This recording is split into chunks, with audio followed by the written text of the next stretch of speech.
I've located one. I don't know if I can. I'll have to put some boot in there to make the swap work, but I'm pretty sure I'll be taking him to the sale barn and Yeah, we'll that's look at another bull Tuesday. But we bought bulls from these people before, and everything we bought from has been good. yeah. I'll probably just pull a trailer and bring a bull home. You have to excuse me. What color is your bull? It's the red one. It's the You red got any one. Charolais in him? He's Lemmy. Huh? He's limousine. Oh, is he? Okay, that explains it. Hey, Duncan family. Howdy, howdy. I've had an awful lot of them that'll be good from the guy I got that in from, but this one here, he has big calves. I don't want him around. So I've fed him all winter, getting him ready for this breeding season coming up. We would normally turn out the 1st of May, and he's going to be somebody else's. Yeah, he's going to be going for a little drive. Well, the only good thing is the price is high on them right now. But if you're selling them and buying them at the same time, it doesn't make much difference. No. Right. Yeah. We're lucky because Danny tends to throw small calves. So he's he's just about right because we've had 5 heifers have had calves out of him now. And only one had issues, and I think it's because she's too narrow a hip. Mm-hmm. Of course, she's due again here before long. I hope I don't have to use the hip clamps on her again, but you'll have those kind of issues from time to time. You can have a cow that's had several calves and had no trouble, and then I don't know how to blame it on the cow when the calf don't have both front feet straight out. They have one pulled back a little bit and need a little help. Or I've had some of them you actually have to beg them to stop pushing and say, take that all back in there and try again. yeah. just for lack of better terminology, Yeah. But yeah, I had to help one the other day, but I think she'd eventually would have had it. I don't know. Was so far, I've not had to help any of our cattle have any calves. So hey Brian, he's editing right now and listening. So Brian won't be commenting much unless he hears something funny. So you guys, I guarantee it. You better listen up. Only thing I want to know about cows is their name. I'm still waiting for a Jennifer Sparkles. So there you go. You got 15 calves. Surely you can name one of them Jennifer Sparkles. All of mine are solid colored. I ain't got anything color to it. Same here. So much for the sparkles. No sparkles on any of them. We don't have any sparkles. No, sure don't. Hey, Scott. Have to shoot one with a glitter gun. Hey, Jenny, how are you? Hello. Hey, Neil. How are you doing? So, you probably don't name your cows much, do you? I have one that has a name. You want to see her? Sure. Mm-hmm. Yeah. Chris named her. That's a joke. What?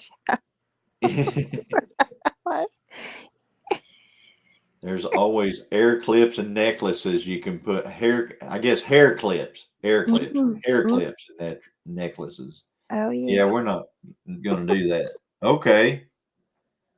Got a big old white cow. It's the only white cow I've got. Yeah. And her name is Angel. Oh, really? Oh. Okay. And I've really been trying to be creative, but when you're as busy as I am and mental capacity's all used up, the best thing I can come back with for a name for the calf is Angel Baby. Oh, she's pretty. Next Saturday, Amy. Next Saturday. Around, if you get there at noon, you won't be too late. So that's when it is. The next race is what she asked. Oh, So, I love but that. you got one named Angel. You know, whenever when a lot of times when you name your cattle and stuff like that, and people get to know them and everything like that, then it's really hard for them to go to town. I got I still have people asking me about certain ones that have gone to town, and I know where they went. They went to Missouri. So we got and Amy's asking if we're eating before. I always eat before Amy. Gotta eat. some of them. We changed their names, and y'all gonna hate me. But Name it. Yeah, change it to that to sirloin. that's got renamed. Yeah. Came back home in a box. Well, he got tired of playing in the sandbox, so he wanted a paper box. I have a feeling all these new baby cows will be March, Tuesday, Wednesday, Thursday, and Friday. Yeah, you're almost about right. This is the year of months and days and stuff like that. That's this year. Next year it might be like cloud types or something like that. Cumulus, Cirrus, you know. Come up with Mexican names for them, like Juan. Yeah. One time. That'd be the first one. And then This is Juan. J-U-A. This is Nose. This is Trey. Chinese food. You want to make older? We used to sell hay to a guy whose name was Juan, and he used to live in Mexico. Here And comes. I still remember him coming to my grandma's house, and my dad had an old H Farmall, and the thing would leak all the hydraulic oil out of it. So he's out here trying to load a bale of hay in the back of this guy's truck with that tractor. And we're trying to pour, it's freezing cold and blowing snow, and we're trying to pour this oil into the hydraulics on that tractor, and the stuff's coming out of there about like Jello. And my dad, and this Juan guy, he had a sense of humor. He would call us up and he would say, "Hello, this is Juan. You know, like the number one, and I need to come and get a bale of hay." So he'd come over and get that bale of hay. Well, we're standing there, snow blowing in our faces, you know, and we're trying to get this oil in the tractor so we can put the bale of hay on the truck. And my dad looks at him. He says, "Kind of makes you want to move back to Mexico, don't it?" And he says, "No, sir. The standard of living there is much lower." That's what he said.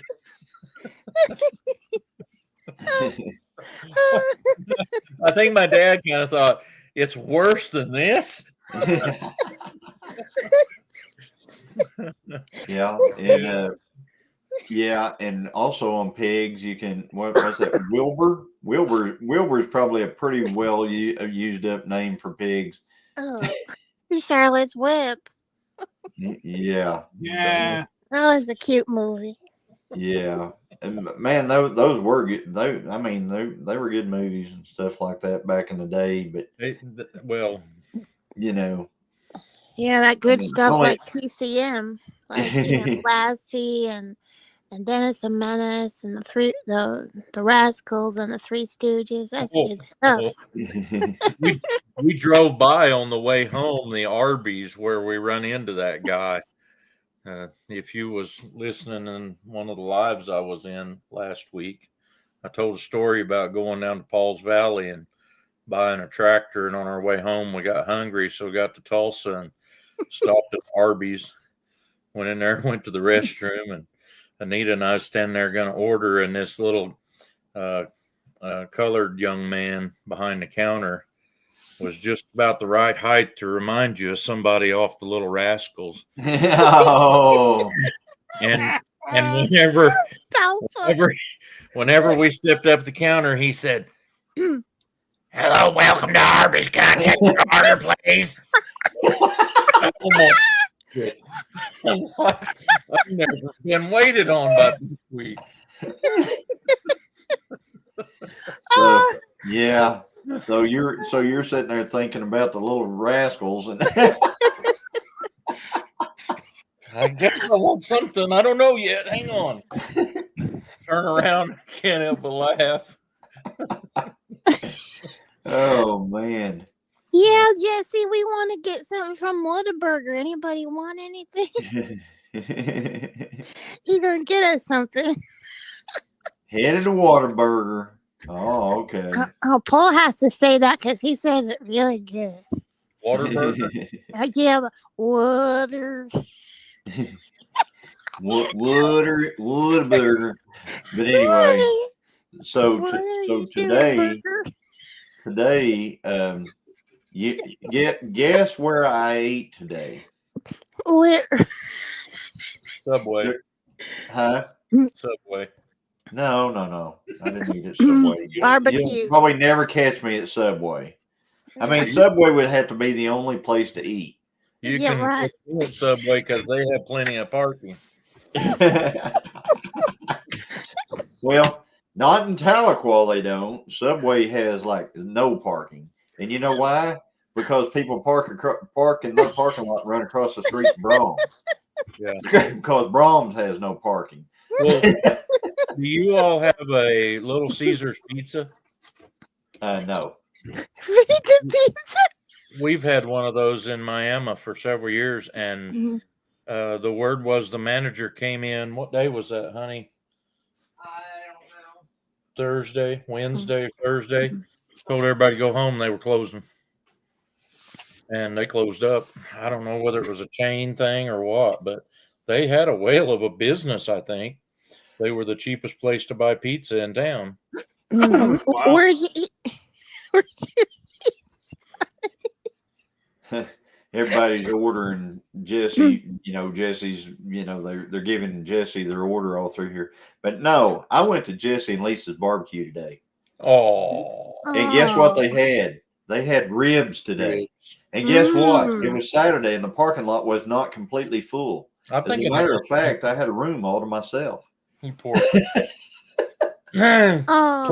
your friends and it'll mess it all up. Everybody wants ribs now. So, yeah, they had ribs and brisket. So that's what I had. I had ribs and brisket, and it was really, really good. So, one of the there's two Subways in Miami, and one of them is in a building that used to be Okie Burger, which was a local burger joint. And the man that owned it passed away, and they closed it up. But before that, this is back. It was a Tasty Freeze. You ever heard of Tasty Freeze? Oh yes, absolutely. Yeah. Used to love Tasty Freeze. Yeah.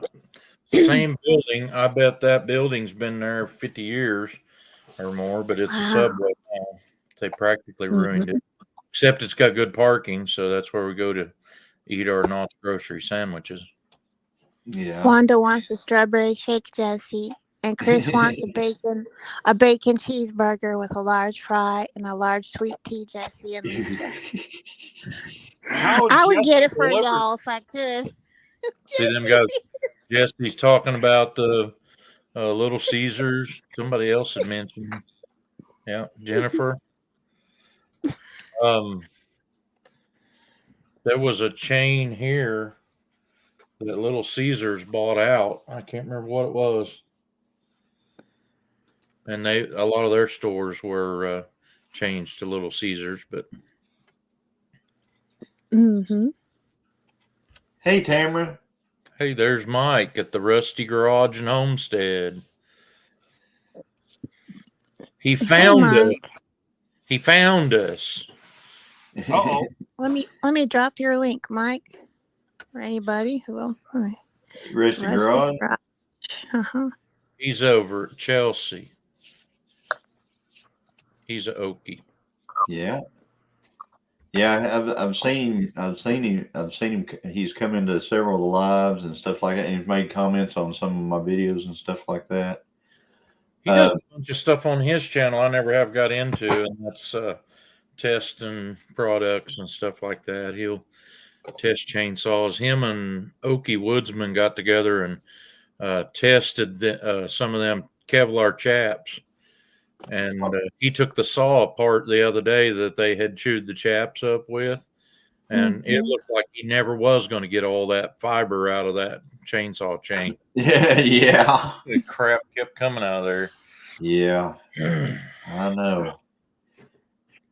And I'm trying to keep up. I'm trying to put all the chats up because I know there's at least one co-stream going on here. Well, That's me. there was a guy who I run around with whose name is Al, and they call me. They called him Jose, and they called me Jose, and they said that sometimes you could find both of us on the back of a fire truck. Sometimes, but then I cut my thumb off, and I became Nueve. Nueve. We just don't become Ocho. Well, you know how to tell when you're not in a authentic Mexican restaurant when you try to order by numbers in Spanish and they don't know what you're saying. Just get up and leave. That's not a good deal. No good. No good. We call that Tex-Mex. No bueno. Tex-Mex, no deal. Yeah, it was rough cleaning that. You know, I had somebody send me a product, and I've unboxed it. It's a thing they wanted me to do on a YouTube video, and they sent it to me before. Hey, there's Ginger. Hey, Ginger. Good to see you. So they sent it to me. Hi, Gingy. And Joey. you know, so I emailed them and I asked them, I said, Scott, what are you doing? Oh, he's counterfeiting. All right. So anyway, actually, not very hard. Just did it this morning. This is gold wrap money. It's gold 9.9999%, but it's all Star Wars figures. You said Star Wars? Winnie the Pooh. We've got we have Winnie a the whole Pooh? bunch of things. Yoda. You have all my favorites, Scott. Winnie the Pooh and Star Wars. Oh, Wednesday. And the Yoda. Oh, Wednesday at 10 o'clock. I've already set the live. So are we going to win that stuff? No, you're going to bid. Oh, well. This is auction. Awesome. Maybe you And should here's a video it, 25-cent Dominion of Canada, 25 cents from, I don't know, a whole long time ago. Mm-hmm. But my name to fame, I'll show you once I find it. It's I have 5 Roman pennies from AD 330. That's awesome. Cool. So we're going to bid on them too? Yeah, it's going to be like probably, I'm hoping to have 100 different things to bid, and here's a 150th Civil War coin set. Hey, do you know how to tell if something that's really, really old is counterfeit? Yes. If it says like 500 BC, that's counterfeit. They didn't know. They didn't know when that, they can't, and you just got it. Yeah. Say hi to. I'm not lost. I'm exploring. I'm trying to find the coin. It's actually pretty cool. I love these. Yes, the weather has been nice over the last couple of days. I think we're supposed to start getting some storms maybe Monday night into Tuesday. Don't know if we're going to be in the tornado line or not, but there's supposed to be a line of tornadoes, I think, over in Arkansas, moving over that direction. So I'm not sure if we're going to end up in that. I signed your Right, link for what's not. There's Skinner Farms. Howdy, Skinner Farms. Are you talking about those tornadoes north of you or south of you? Don't know. I don't know which ones. Obviously. I know there's some that's supposed to go across. They're supposed to, I think, start south and go up through Arkansas, aren't they? Yeah. I don't know. I haven't watched any weather in 4 days.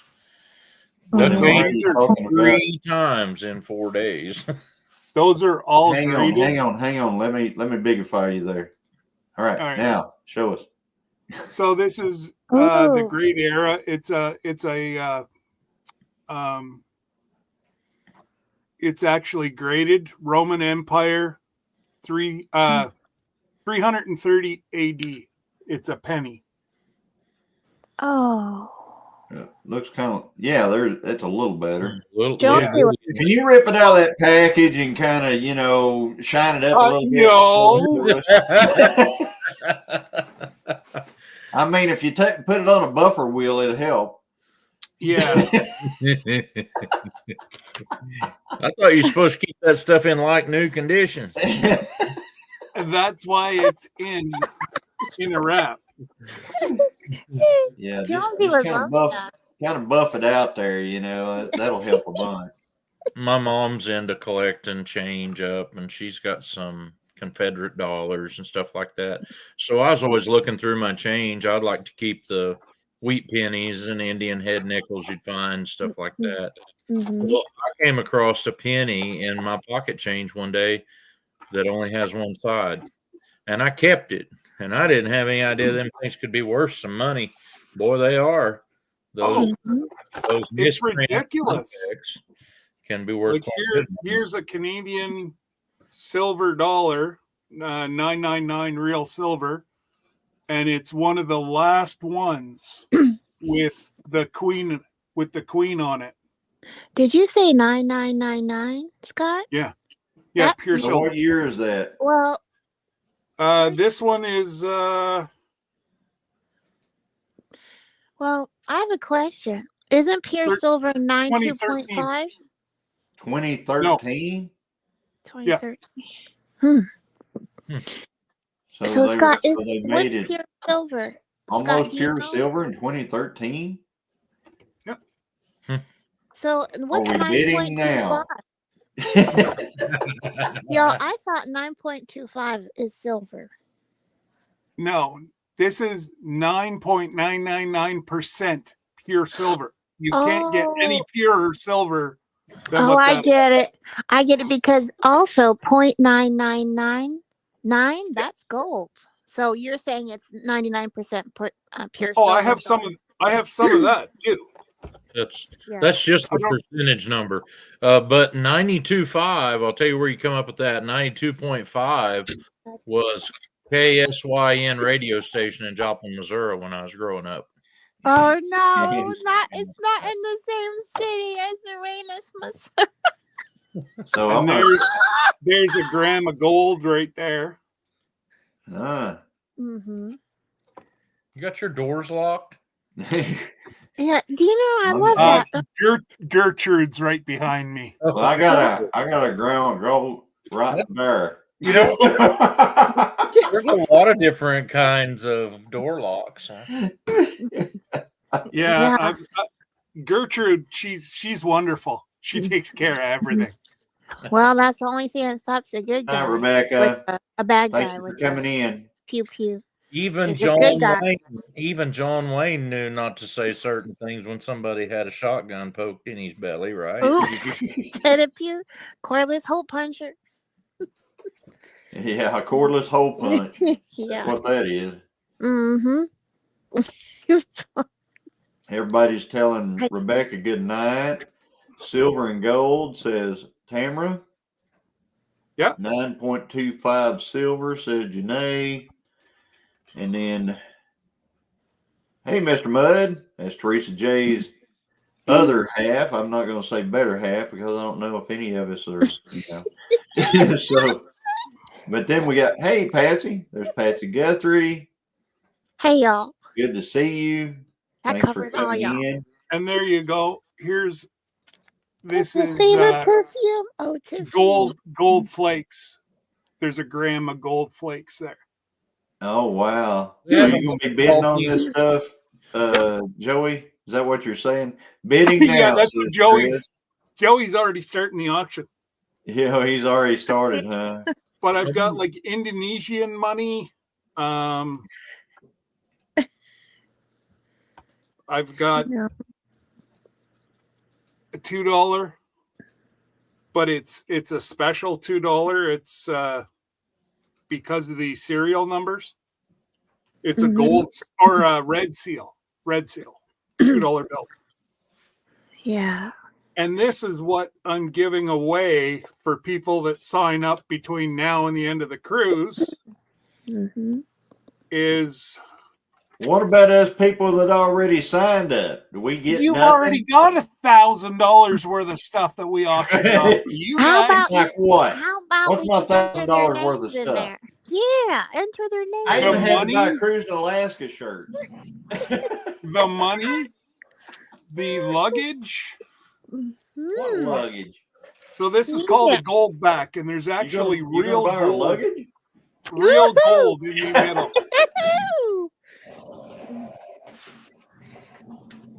And I got a few of them. So we'll auction some of them off too. Hello, Glenn and Shannon. What are Howdy. you doing? Hello. Flags, everyone. America, I guess is what that means. Howdy, howdy. Good to see you.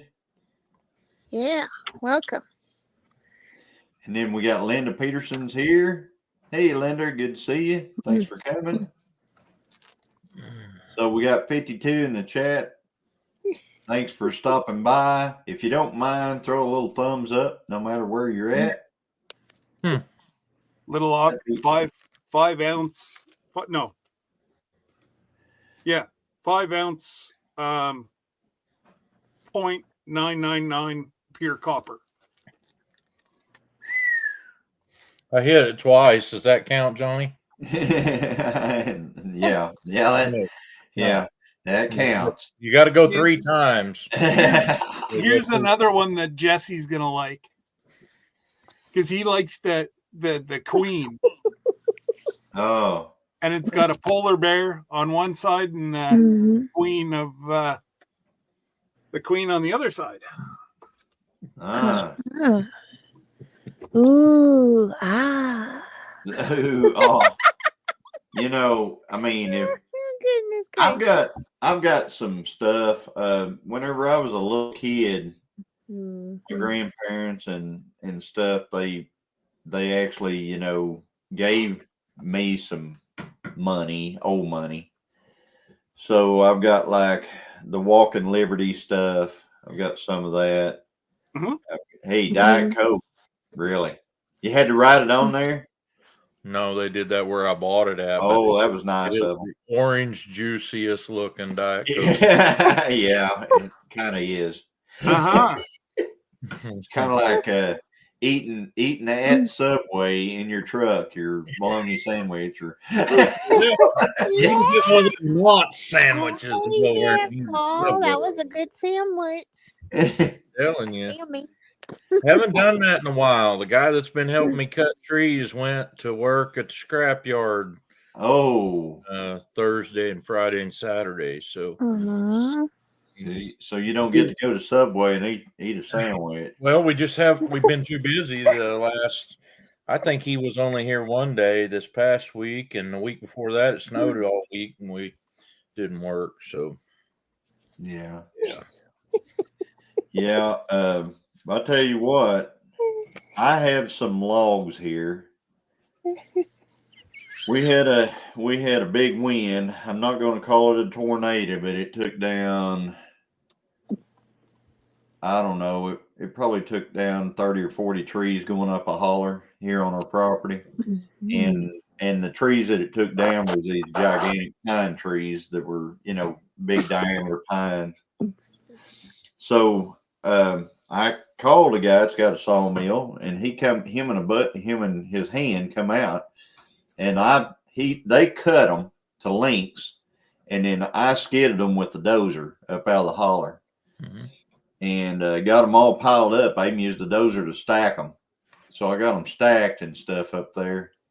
And they said they were going to come back with a big tired forklift of some sort, and they were going to forklift them over onto a trailer and take them to a sawmill, and they were supposed to cut them up into a bunch of lumber for us. And then, I wasn't going to keep it all. I just wanted, quite a, some lumber out of it, some different stuff. And I was going to stack it in my shop after they got it cut, kind of dried up and stuff like that. Well, they never came back. So it's been out there for about a year and a half at this point. Oh, jeez. So I don't know if it's still any good or not, but I went out there the other day, and some of it, the bark is falling off of it. Oh yeah, the bark will fall off of it. That does that because the stuff actually shrinks, and it'll bust the bark off from it. If you got a chainsaw, cut a little thin piece off the end of one of them and see that if it's still good on the inside. It's really hard to tell on the ends of them pine logs because a lot of them will run the sap out the ends for a little bit and make the end of them all nasty. But you probably still get something out of some of them. Are you needing some lumber? Well, doesn't everybody need lumber? Not until you need it. Huh? Not until you need it. Are you volunteering to give? Well, Johnny? I need some lumber for like inside my shop. I'm building shelves and stuff like that. I'm trying to get my shop set up to where I can actually work out of it, on the cars and different projects that I've got.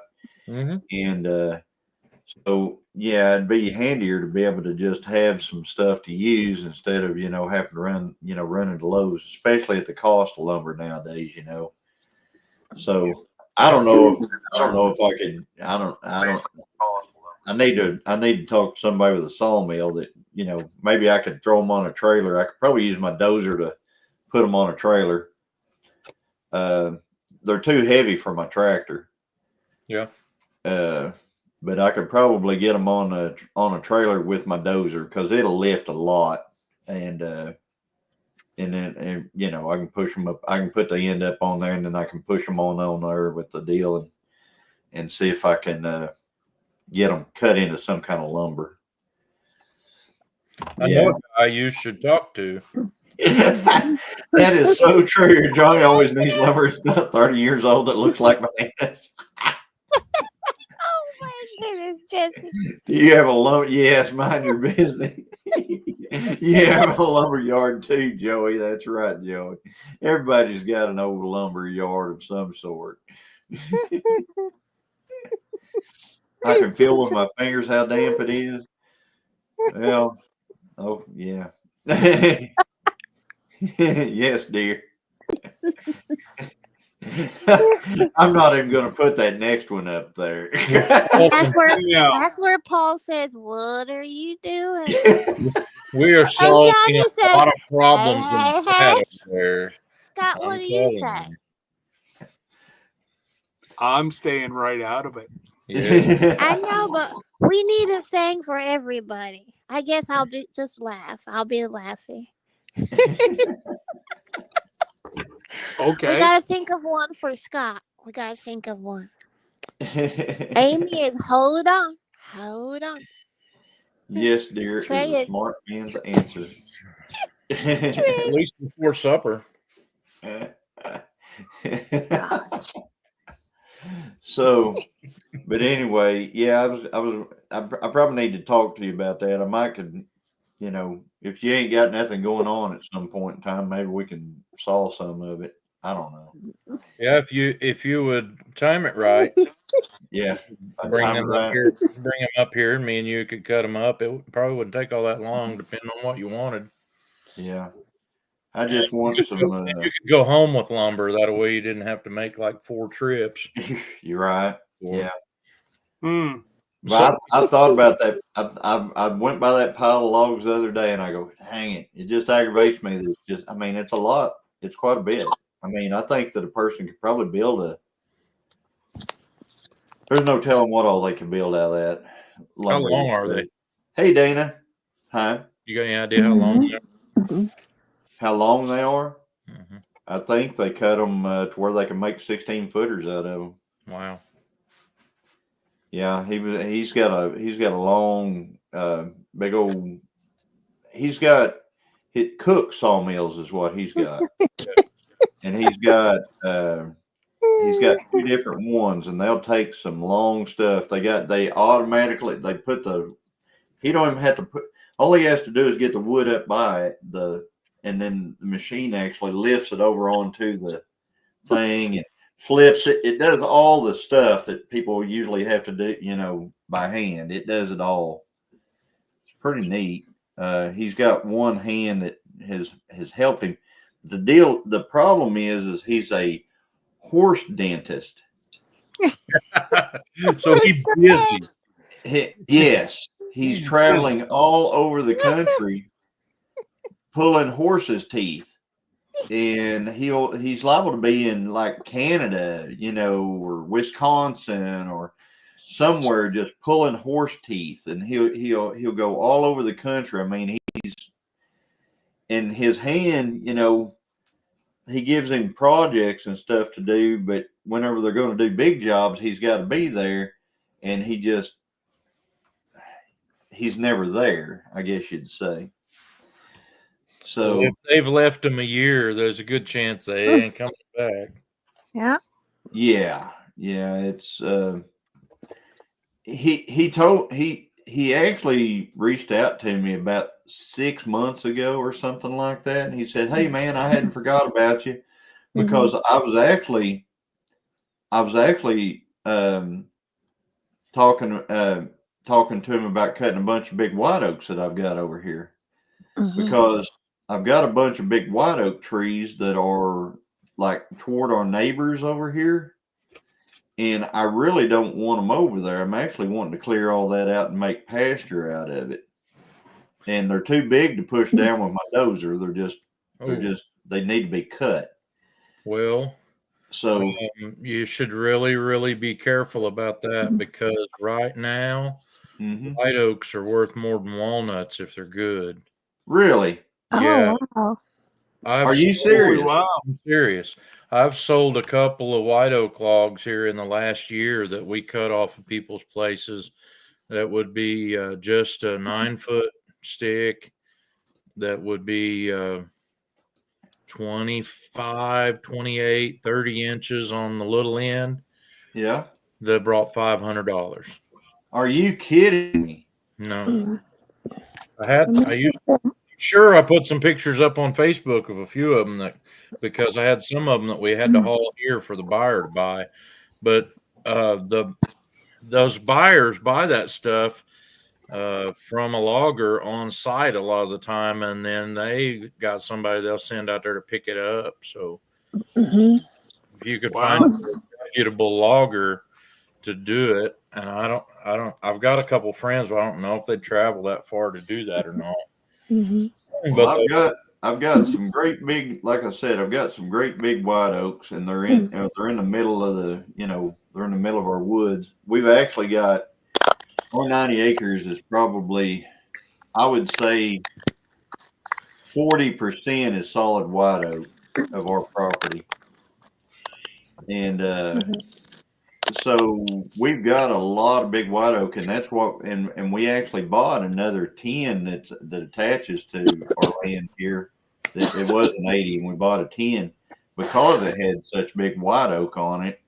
And I thought, well, I mean, we could probably log it or something like that eventually, because it's down in the hollers and stuff like that, and that stuff has outcompeted everything around it, so it's gigantic in diameter.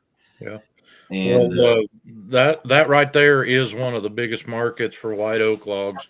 The stave log buyers will pay more for them than anybody else, but white oak's in a high demand right now, and I don't know how long that'll last, but they pay pretty good money for them.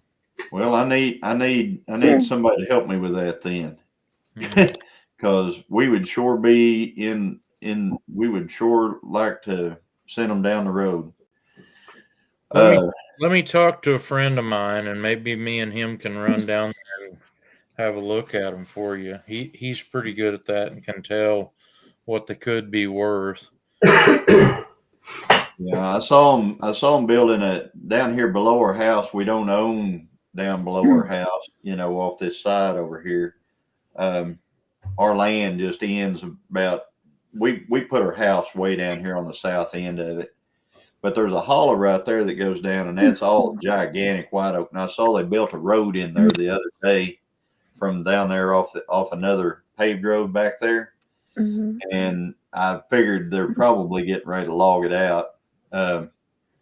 But up here I want to do everything over there toward our neighbors, because I was going to take down all the smaller stuff with my dozer, but those big white oaks, like I said, yeah, Rusty Garage, I could dig and dig and dig and dig and dig and dig and eventually get one down, or we could take a chainsaw and have that dude on the ground and in a few minutes, and then I could just push up all the scraps with the dozer after we get the log cut out of it.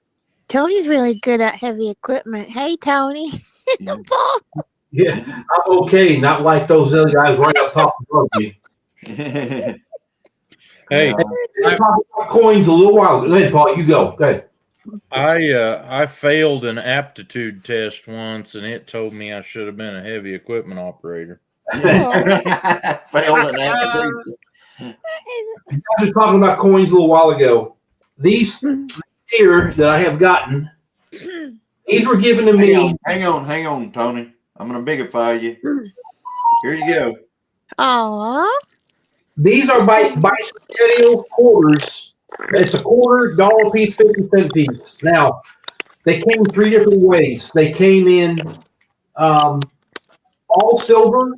They came in 2 silver or a regular, or just one of them is silver. It just depends.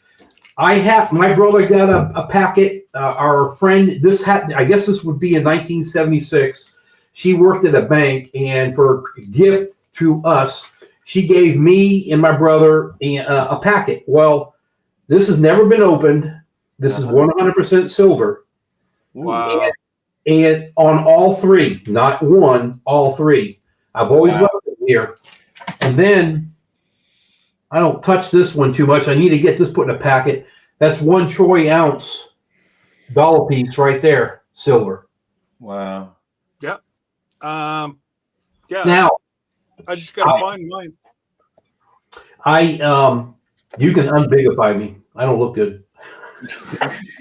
I had that trouble with my nose. I don't Aw, smell so good. sweet. I've got a light and all that, and I've been looking at coins. I'm going to tell you something right now, guys. You guys don't pay attention to this stuff. There's money out there. I mean, a lot of coins. There you go. Yep. This one here, it's a Mickey Mouse coin. It's $150 US. Right. I've got coins are in that plastic right there you got. And I've got wheat pennies, probably have maybe 200 of them. I just found one of the wheat pennies right here. Yep. And I'm going to say that probably 10% of them have a flaw in them. Yep. And they're not just worth a penny. You could be looking at $15, $20 minimum on just 1 penny. I've got dimes. I actually have a steel dime. I think it's stamped. It's supposed to be they're all supposed to be D stamped, I believe, in 1942 steel penny. I think it's it. I happen to have one that's not stamped that I need to send out to get graded. The big thing is don't ever clean your coins. I've got quarters, dimes, nickels, pennies. I go through all of it. Yeah, there's money to be made if you find them. Even I've been looking at dollar bills now, trying to think about that stuff. The best way to find this thing is go to your bank and place an order. Say you want to buy I don't know, just say $100 in or of quarters that are customer wrapped, or maybe $50 in pennies that are wrapped. You don't want what's wrapped from the bank. Customer wrapped. You got to place that order, and when they get it gathered up, they'll call you. You go down, then you start searching through everything. There's actually a penny that's worth $1 million. I believe I have that penny. It says 1 cent on the back of it, and I'll never sell it. I don't care if they give me $1 million. I ain't selling it because it's for my grandma. I'm just sentimental. I just rather have the penny and hold that next to my heart than take their $1 million anyway. So that's just me, but anybody else probably wouldn't. Before I started checking in the money change, I actually had a quarter that was paint coated. I thought so was spray paint. Well, there's two or three versions of paint. One of them, the big ones are the ones they go to Vegas, and they used to paint back then. Their quarters, and when things were slow, they used to play house money, and they would use that as house money to paint code, so that they know they would get their money back. It's kind of weird, but this is a long time ago. The second one is when they first come out with these certain dyes that used to paint them, and only 10 of them each year were painted and they were coated. I had a red one. I had no business. I didn't even know what it was. I was like, why would someone paint that red? I mean, when I first started really looking into this, I was going crazy because I know I had it. I can't find it, so I must have blew it in a car wash or something. But I had a red one, 100%. Didn't know nothing about those things. So I picked these up for a song and a dance. They're 200 fine gold. 200th of an ounce fine gold. And they're like pristine, and I forget how much they're each one, but it's like I picked them up for pennies on the dollar. Do y'all remember that show with Parker and his grandpa? I love that show. Yep. Was it named Gold Rush, that show? Yep. I love Parker and his grandpa. Good night, Glenn and Shannon. Well, I have finally hit the jackpot and could upgrade my equipment, and I got me a new ball hitch. No. Yeah. With it is, it wouldn't work. Yeah, it wouldn't work. Yeah. Hey, Scott. Yes, sir. I was going to let you know I emailed you, so when you get an email from it says in the subject on or your auction, and it's from Texas Raider, at least you can put a face to it and know that it's a legit request.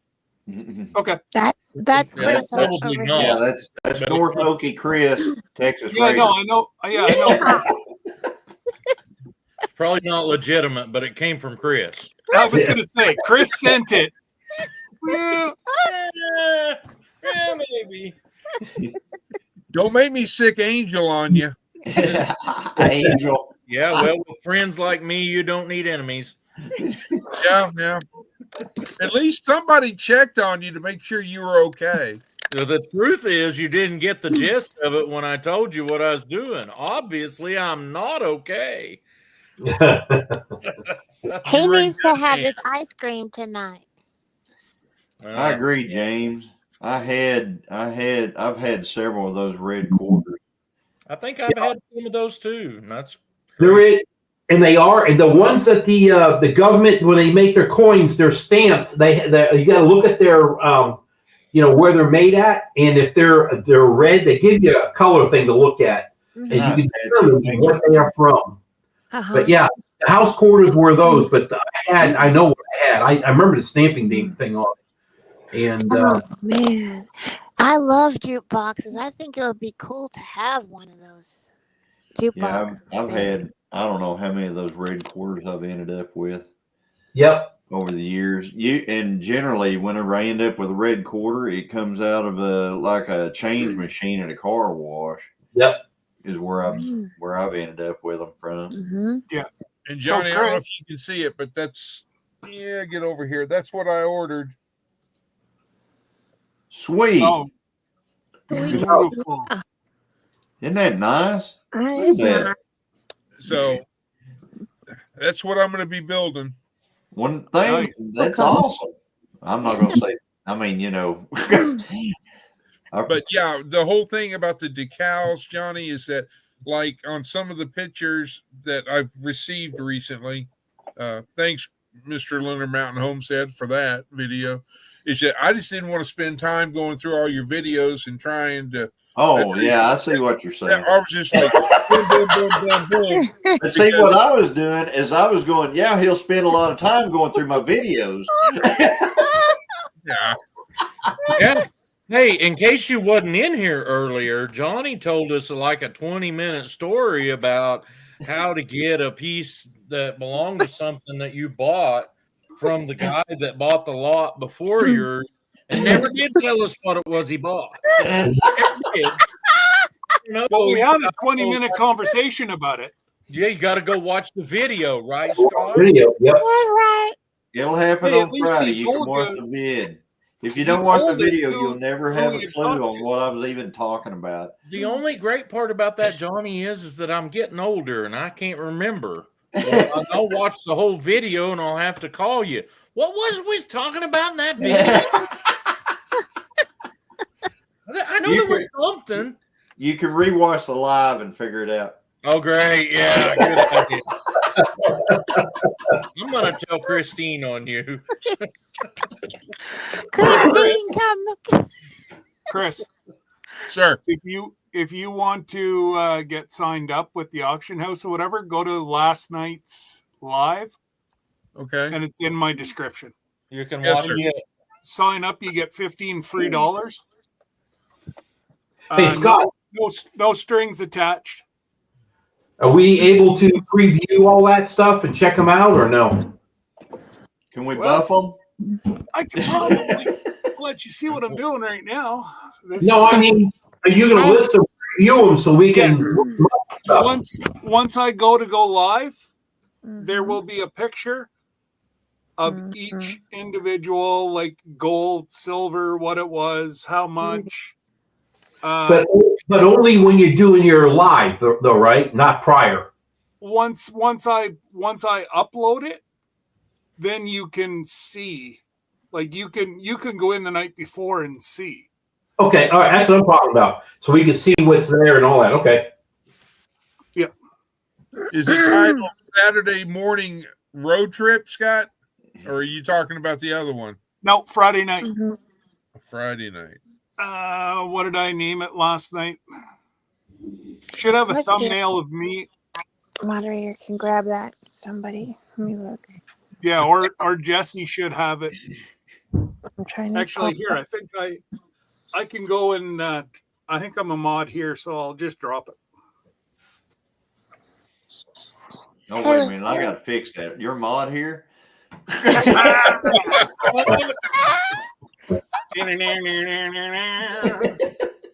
Was that the Saturday morning road trip under? No, No, it wasn't that one. Was it on I the got video? it. I got it right here. Hang on. To what? Tawoo, tawoo, tawoo. I thought about you the other day, Paul. I knew thank you. something was hurting. I got another jar of pickles. Oh, yeah. It's Winkles. She picked me up some wicked pickle chips tonight. Ooh, they're good. There you go, Chris. Good. She looked for that kind. Somebody had showed us ones that were everybody thought might have been those fermented pickles, and she couldn't find them. I don't The remember what Winkles. brand they were. They were in the refrigerator section. Grillo. Grillos. Oh yes, Paul Grillos. Yep, she couldn't find any of them, but Anita had a little issue when we got in the van Mhm. last night to go to Winter Jam. She had went in the church house to use the facilities and then come back out. And then I look at her and I'm like, honey, you're missing something. And I said, one of the lenses is missing out of your glasses. And she actually poked herself in the eye to try to prove me wrong. And we have not found, and she got another pair of glasses here at home, but so she didn't actually go to Winter Jam. She went to Winter Blur. Oh, wow. Yeah. She lost one of the lenses out of her glasses. Yeah, but she wasn't tripping everywhere. That's so she didn't like go tripping. Yeah. So you guys down there across the border, you got to let me know whenever Elon goes into look for the gold and silver, because I got maybe some U.S. reserve silver here. Okay. I'm gonna have to get that back quick. I'm thinking he's looking for tons, not dust. I like that. Yeah. Laurel and Hardy laugh. Yeah, and yeah, that money. See, that's one of those things I've never gotten into. Because I mean, I've got a bunch of weird stuff. Like I said, my grandparents gave me a bunch of. Mm-hmm. I mean, I keep it in the safe and stuff like that, but it's just, to me, it's sentimental because of them. It's nothing. That's right. Nothing I ever sell or anything, but it's like there's a lot of. I've kind of looked at some of it and I go, this is pretty rare. This is pretty rare. But the one thing that I would like to have though that I never have had, and it's just U.S. money and is a buffalo head nickel. I've always wanted a buffalo nickel. You have? Oh, And, What, a wooden buffalo nickel? No. Or the true silver buffalo nickels? Yeah, the nickel buffalo nickel. Yeah. Well, where I'd like to have a buffalo nickel. Might have one of those.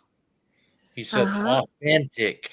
Yeah, I didn't say that stuff you're printing up there. I said a buffalo nickel. I'm not printing.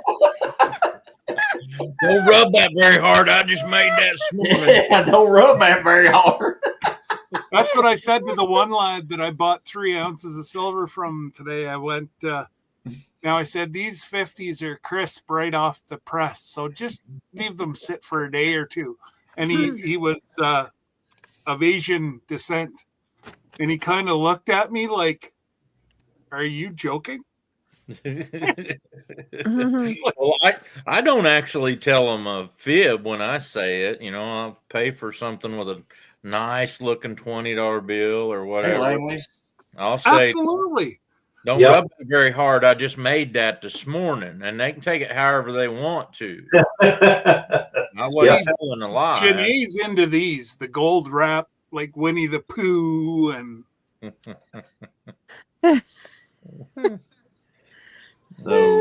So Junior's down to 28 tonight. Well, y'all, I'm tired. I think I'm going to go to bed. I know you think, well, dadgum, it's only 8:30, but I didn't get to bed last night till 2:30, so we got to make up somewhere. Goodness gracious. Yeah, that's true, eh? I can't believe you gave us some kind of warning. Did you run out of stories? Hey, everybody at my church is much happier when the preacher's not grumpy. Well, that's why you got the faith. Just gonna put it that way. But I did learn something that I did not know, and that is how you tell the difference between an alligator and a crocodile. It's the snout. It's the snout. No. It's easier than that. It is? Yeah, it is. It's way easier than that. You got me stumped. Now listen, one of them you'll see later. That'd be a joke. And the other one you'll see after a while. I got it. Later, alligator. After a while, crocodile. Oh, that's cute. Hi, Paul. He was cute. He gone. He gone. Hey, that's what he does. My last one talked about, he's got a bunch of $2 bills. Pay attention to them. See if you can't get some that are double numbered and if they're not offset, Red- not centered on the when they printed them, Red those seal can be too. What do you mean by offset, Tony? What's if you that? see, if when you if Scott puts that bill back up, you've got Yeah. you've got you, Mhm. One's up here, yeah. and one's down here. Well, if the right and left, if the print is more to one side than the other, Yes. that is an offset bill. But if they are double numbered or triple numbered, which means you have like a 0011 or you have just two numbers of the same, and it's offset, they can be worth a lot of money. And I'm not talking like hundreds. You could be talking a lot more than that in good like shape. thousands. Oh, Well, the minimum of that. This one here is $100 because of the red seal, and it's off. Yeah, I see Usually that. you have your numbers together. This is Mhm. offset. Oh, that one's offset. Okay. So, yeah. Yeah. I say if my mama used to give me those, what are they called? Bonds, savings bonds, and also the certificates. They're like just $1 bills, but they're called what? Silver certificates, I think. Yep. Something like that. Yeah. Yep. She always gave us those, and my grandma, she'd give us that. But I Good night, tried. Tamara. Thanks for coming in. Oh, Bill had a question about your Jeep. Do you, Johnny, something about your Jeep? Do you? Yeah, he Did asked you if get I that got Jeep it running yet? No, actually, I did not. And I'll tell you about the Jeep. They told me, they sold everything with titles, right? Well, this Jeep had been apparently it had passed down from the original owner to their daughter to their daughter to the dad. So it had been passed down 3 or 4 times, and so every time they passed it down, they were signing this paperwork to pass it down. Well, it was like still in the first person name, so you got to go through all the people who owned it. Mm-hmm. Oh, I knew they were going to have to do a title search on it and stuff like that. VIN search. Notice I didn't say VIN number. They were going to do a VIN search on it, and to do a VIN search on it, I have to take it to the tag office, the actual vehicle. Yep. And it's non-running, so I left it on the trailer. It's on the trailer right now. Of course, I've got to get it off before next Saturday because I got to use it for my race car. But I'm gonna one day this week, I'm gonna try to find time to run up there to the tag office, let them do a VIN lookup on it, and tell me what all's got to happen, and then the actual auction company said that what they do is they will get it up to date, so they will pay to get it up to date, and then all I have to do is buy the tag for me, Right. So, but they, like if something hadn't been tagged for so many years, like this one hadn't been tagged since 92. So they said they'll take care of getting it up to date, and then I take care of it from on forward. I said, okay, well, I'll run it up there and see what they say we got to do, So I just left it on the trailer. But I am excited about getting it running, and I am going to get that running. You wait and see. I will make it run with that engine that's in it, and I will drive it. Oh, what make and model is that? 1960. Oh, is that a Willie? It's a Willys. Yeah. Yeah. Oh, awesome. So, it's a Willys. I actually have got a recovery video of actually going to get it. And whenever you go to an auction, whenever they set those vehicles and stuff out there, they don't roll them out there. Like they might roll some like the big trucks, 2-ton, 3-ton, etc. trucks. They might set those, roll them out there. But little stuff like that Willys Jeep, they roll up to that dude with a fork skid steer They lift it up and they just carry it wherever they want it and they set it down. So wherever it was sitting originally, it never rolled a foot. They picked it up and they carried it out there in the field and they set it down.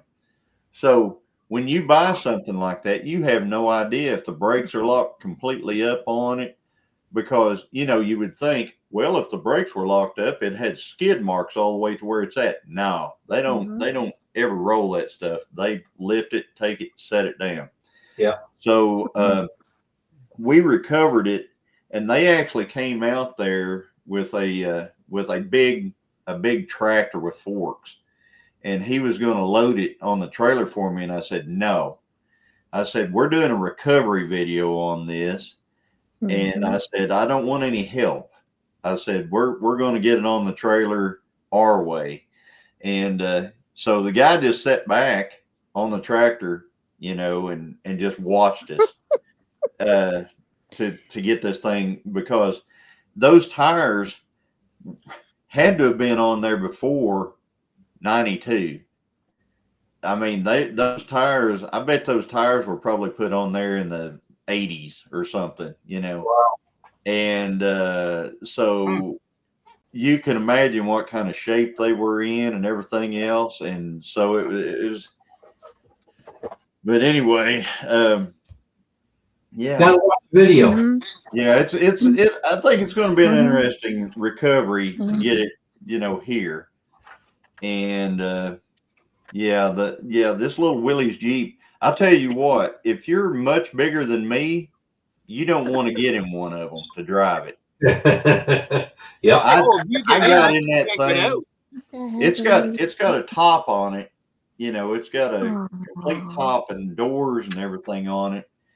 And that has, and I learned from the people who I got it from at the auction that they had never driven it ever. And it was passed down.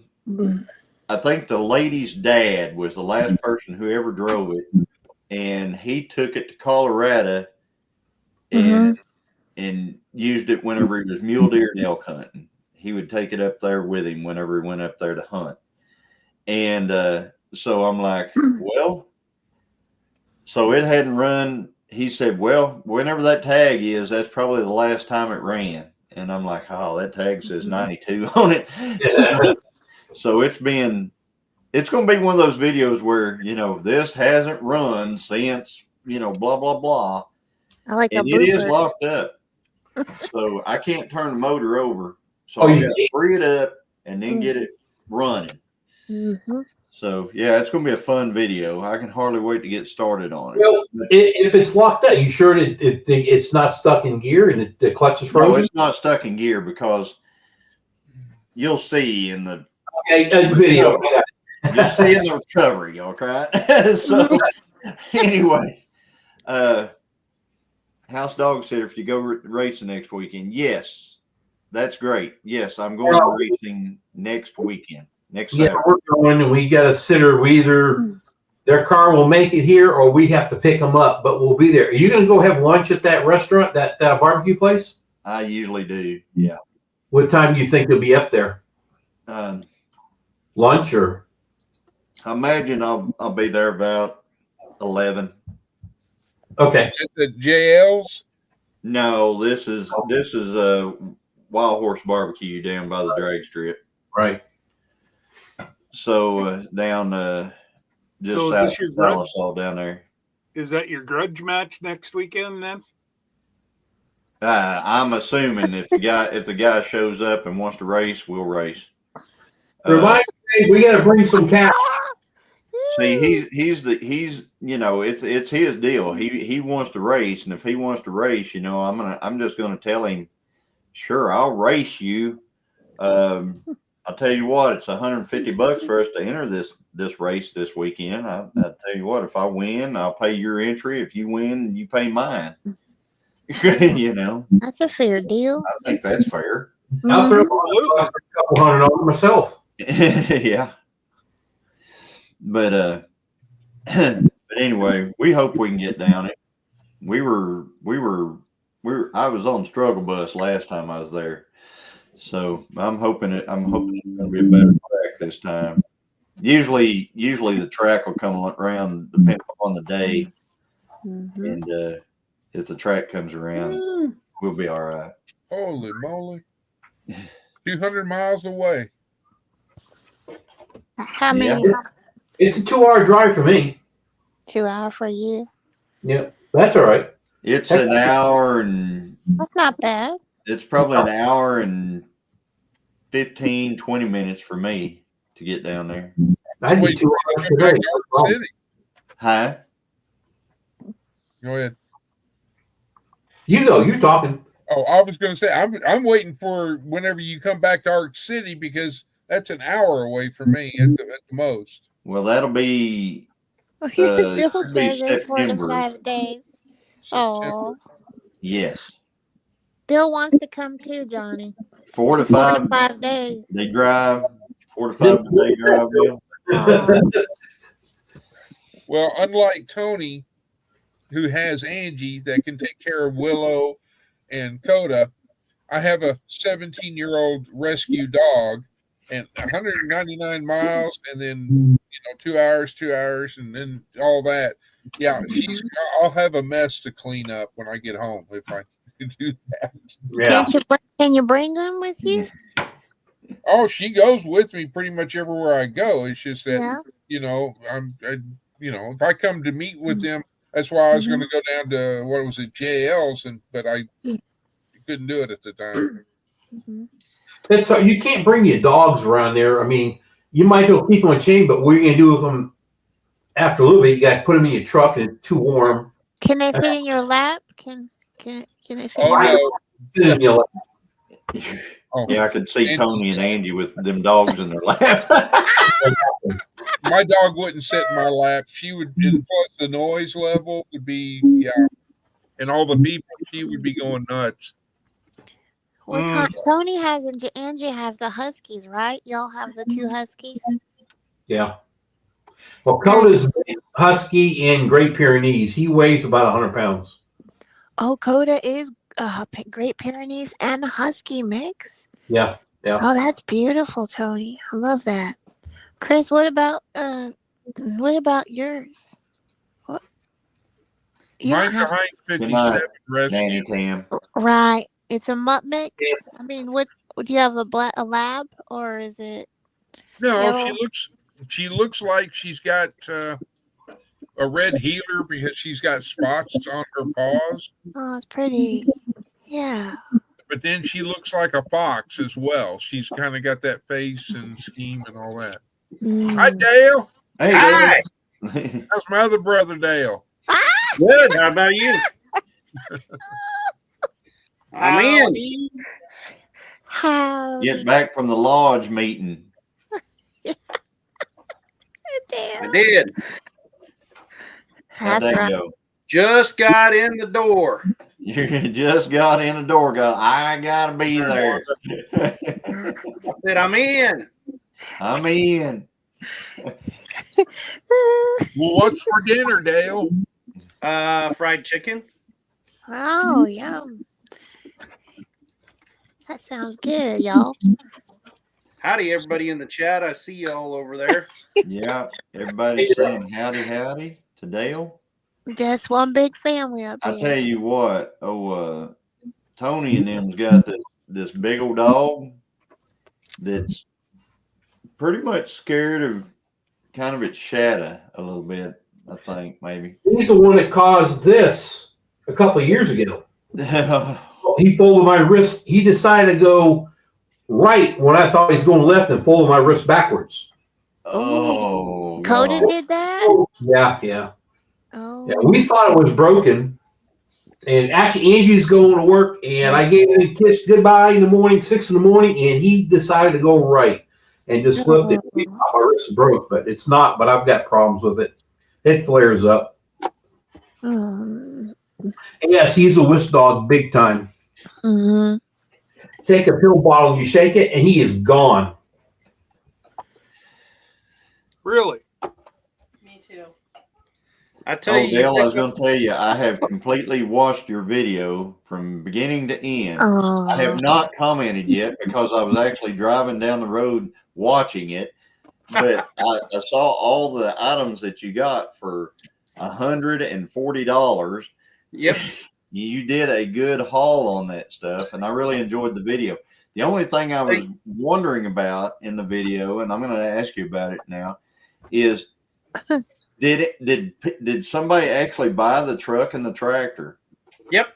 Because it was like they were bidding on it, and then it cut away from it.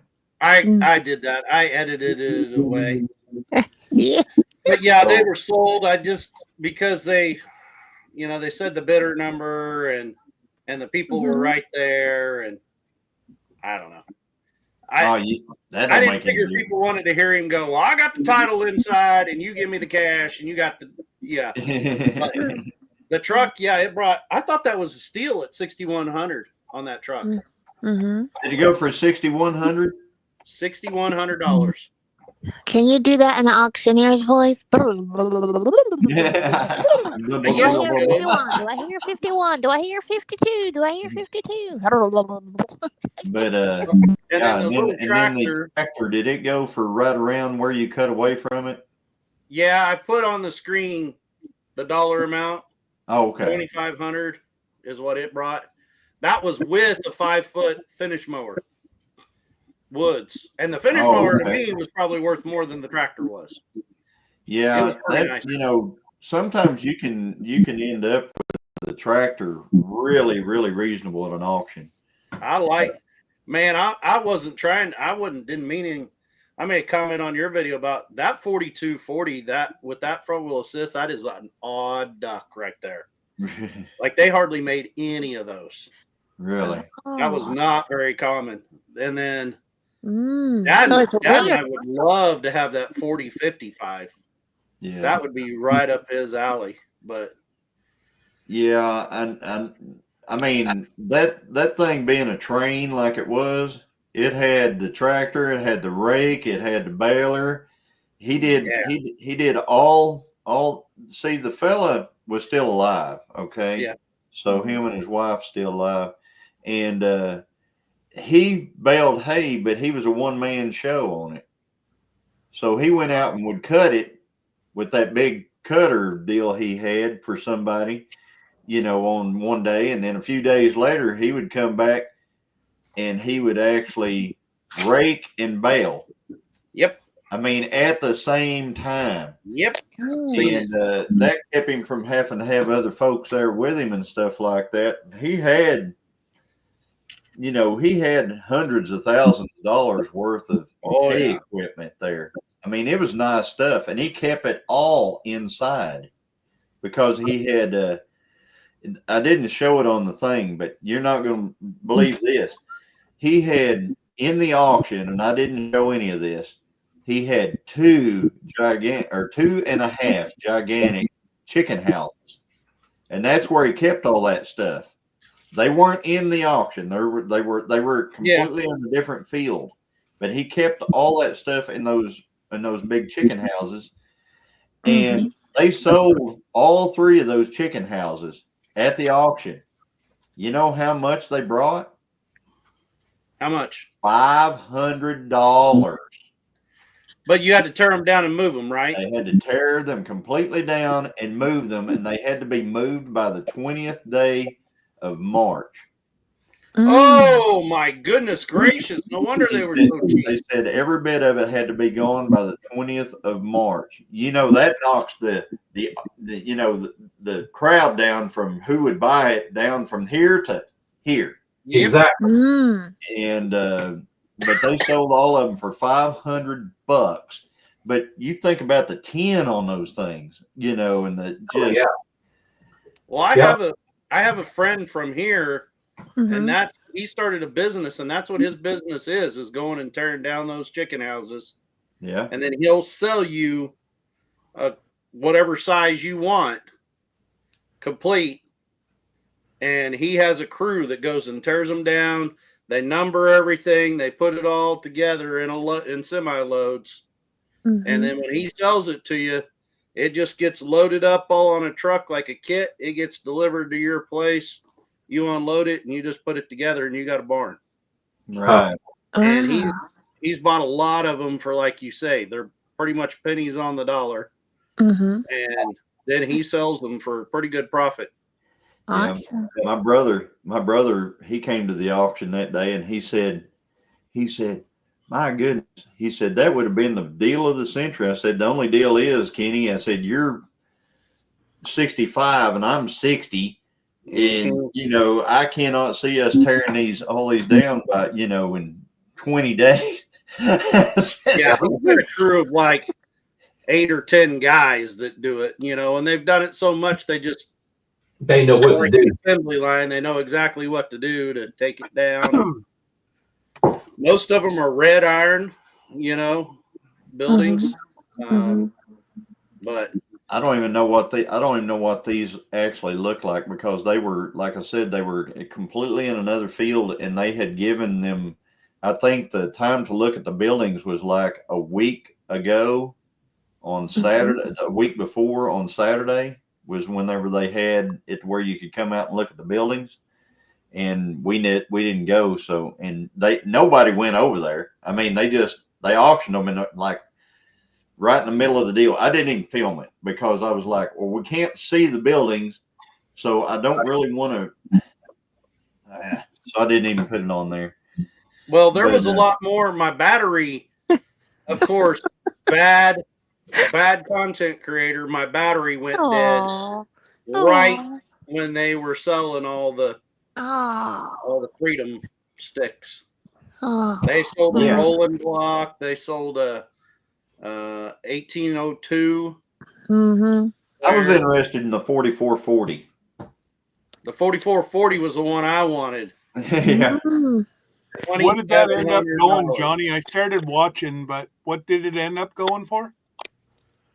The 4440 international rifle?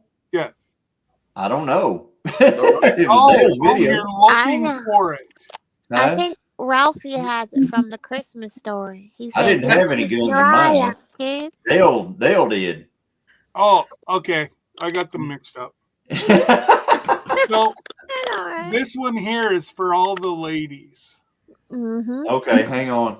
Oh. This is an aquamarine natural 2.8 carat. Pick it up out of Colorado. Up a little bit. There you go. Johnny, I'll bigify you. So it's $1,000 for a quarter carat. This is 2.8 carat. Wow. I won it There for you go, $100. Amy. Won it for $100. Really? Scott? Well, you know, Here's right now I deal. can download this for $5,000 like that. Lauren says they are proficient at tearing stuff down. Yeah. Yeah. Okay. I'm proficient at tearing it down with the bulldozer. Yeah. You're real good at that, Johnny.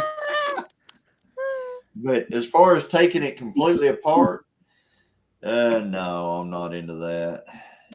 But yeah, my battery went dead right after that one. How many batteries do you have? I only have one. Does that have to be Get on Amazon. a GoPro? Yeah. Yeah. Oh boy. Yeah. Okay. Yeah. You know how many batteries I go through at an auction? All of them. I carry 5 batteries with me, and I'll go through all of them. On my I always have 2 charging in the truck. So I did get a media mod for my GoPro 10. They'll go faster now. That's what I was afraid of. Yeah. The media mod will make it go faster than it does already. And it's not very easy to change it out. It doesn't, like, I don't know, maybe they wear in, but man, I can't hardly get mine in and out of that thing. You guys, I ended up having to use a little screwdriver when I had mine. Hey, pop the thing off. My GoPro 10, one time that little tab, that's the chintziest little tab ever on a GoPro battery. That little tab that you grab to pull them out. Yeah. And I ripped that thing out, and the battery swole up in the GoPro. Yep. So I couldn't get it out. So I was sitting there digging at it with a pocket knife, trying to get it out, and I poked a hole in that battery, and that battery went to smoking just like crazy immediately. So I took the GoPro out there and set it on a rock out in the front yard, like 30 yards out in front of the house, because I was like, that's going to burn our house down if I leave that in our house. You know, it's a lithium battery. So I put it out there on that rock and left it out there for a week. And, you know, I thought it was done. I thought I was going to do a Tony video with it, which is, you know what that's like, a Tony video on the GoPro. Yep. So I happened to be talking to a friend of mine down at the machine shop about it. He says, I can get the battery out of it. I said, and not tear it completely up, because I said, it's swollen up. It's smoke. I said, it got hot and started smoking and doing all kinds of stuff. He said, yeah, I can get it out. So, okay, I'll bring it to you. So I took it down there to him. And the next day, you know, at that time, I was eating lunch with these guys about every day from the machine shop. And he goes, yeah, I got your GoPro fixed. I got the battery out of it. I said, really? I said, you didn't tear it up? No, not at all. So it's the GoPro. It's one of the GoPros that I use all the time now. That's steel. He got it out there without destroying it. I don't know how he did it, but he did it. All right. So I think what he did was, I guess what I had done, took the hot out of it, and I think he screwed a screw into it. That's what I was thinking. Popped it out with a screw. Yeah. Well, I That'll mean, work. my only complaint on my 10, I thought you were going to say this, is that door, the original door for that battery, that is the chinchiest latch on that door. The GoPro 7, that latch is so much better, but that 10, it's just like that latch is like, it's hard to get it unlatched, and then it's really hard to get it to latch, you know, and it be latched on it. So So that's you won't have to worry about that door whenever you put the media mod on it. Yeah, exactly. So now I don't have to worry about that. I'll give you a tip. I'll give you a tip right now, Dale. Put that door where you can find it. I did. Yeah. He I've did. lost one. I don't know where it's at. So if I use it without the media mod, it'll just be doorless right now. I got the Johnny, you got to original. buy one of these. I've got one of for my those, birthday. Scott. It's a 50 amp hour, but it's got like 2 UBC. All that I do is plug my batteries in, throw it in my pocket, Yep. and it's 50 amp hours. Yeah. And hope it doesn't catch on fire while it's in your pocket. Well, if it does, this fat man's gonna dance. You're going to do more than dancing. You think you're dancing? Nah, you ain't got nothing on this one. I did see one time for other people that they took one of the, you know, your stick, your whatever you want to call it, your selfie stick for your GoPro. They took one of those like that battery, that 50 amp. They attached it to that stick, and then they just have a short cord that goes right into their media mod. And when they film, that's what they use. So they quit doing the switching back and forth out of the GoPro. I tested that, That's good. and it absolutely will work. Will it? And it will take the batteries out of the GoPro then at that point, so it helps with heat. External battery. Yeah. Does it help with the heat? Because then it gives you that empty pocket. Yes. So it won't heat up so bad. Right. Well, it's got to do something because my 12, they said they fixed it. That's a good one. That's It's good. just as bad as the 11. Is it? It Oh. heats Yeah, up. I don't ever have any problem with that kind of stuff. Okay, well, yeah, but yours is stuck on a race car. You're going a little quicker than a fat man walking. No, sometimes they're stuck on race cars, but like when I'm in an auction, I'll True. video for. I'll use a battery from from completely full to completely empty, Okay. and it never shuts off. And You that's can- just walking around, and Hmm. it gets hot sometimes, you know. You But darn I've tootin' not it had any does. problem. Grow pros. They do, Bill. Actually, I was thinking about getting the external battery, but my camera just said to get it. It quit working. So I'd like to have your 10. Mm-hmm. actually, I wish I kept it because I would have framed it, put it on the wall. Yep. Yeah. I like my 10. Angie, that's I Dale's. like Dale. the camera. I like Dale? filming with the camera. I just hate the editing. It's Dale's turn. I love the way Dale says Angie. You know, I do miss the GoPro because I thought I did love the camera. I didn't have a problem with editing, with using it. I love the camera. Problem I had was I never known when it was shutting off. It was doing that telescopic stupid thing. Okay. Fudge. What Dale? Yeah, I got a story about that. We have to bring it into Johnny's now. See these Atkins bars? Yeah. Christine found out that, you know, if you go to Walmart or you go to Reese's or somewhere to buy these, they're high. They're like What? they're like $7 for 5 of them. Okay. But if you order them online, you can get 10 for about the same price you can get for 7, you know, for 5 at the grocery store. So she ordered 2 boxes of them that had 10 in each. This little bitty dog, the guys drop the stuff at our gate, right? It comes online, it comes from a truck. They drop it at our gate. They throw it down there, whatever they do. I know one thing: the guy always takes a leak every time he takes anything out at our gate. Oh my Back in our driveway. What in You the need to world? electrify that. Huh?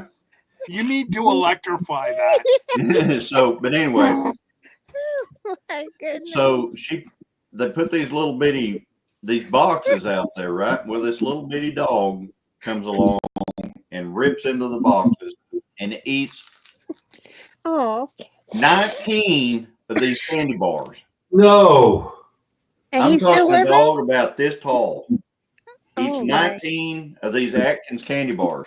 Oh my God. And we're like, I hope that thing gets to run so bad. Because I'm going to tell you, you eat too many of them Atkins, those protein bars like that, He's gonna you can He's getting goody. pretty much through a screen door at 400 yards and never touch a wire. It'll give you the screen never had.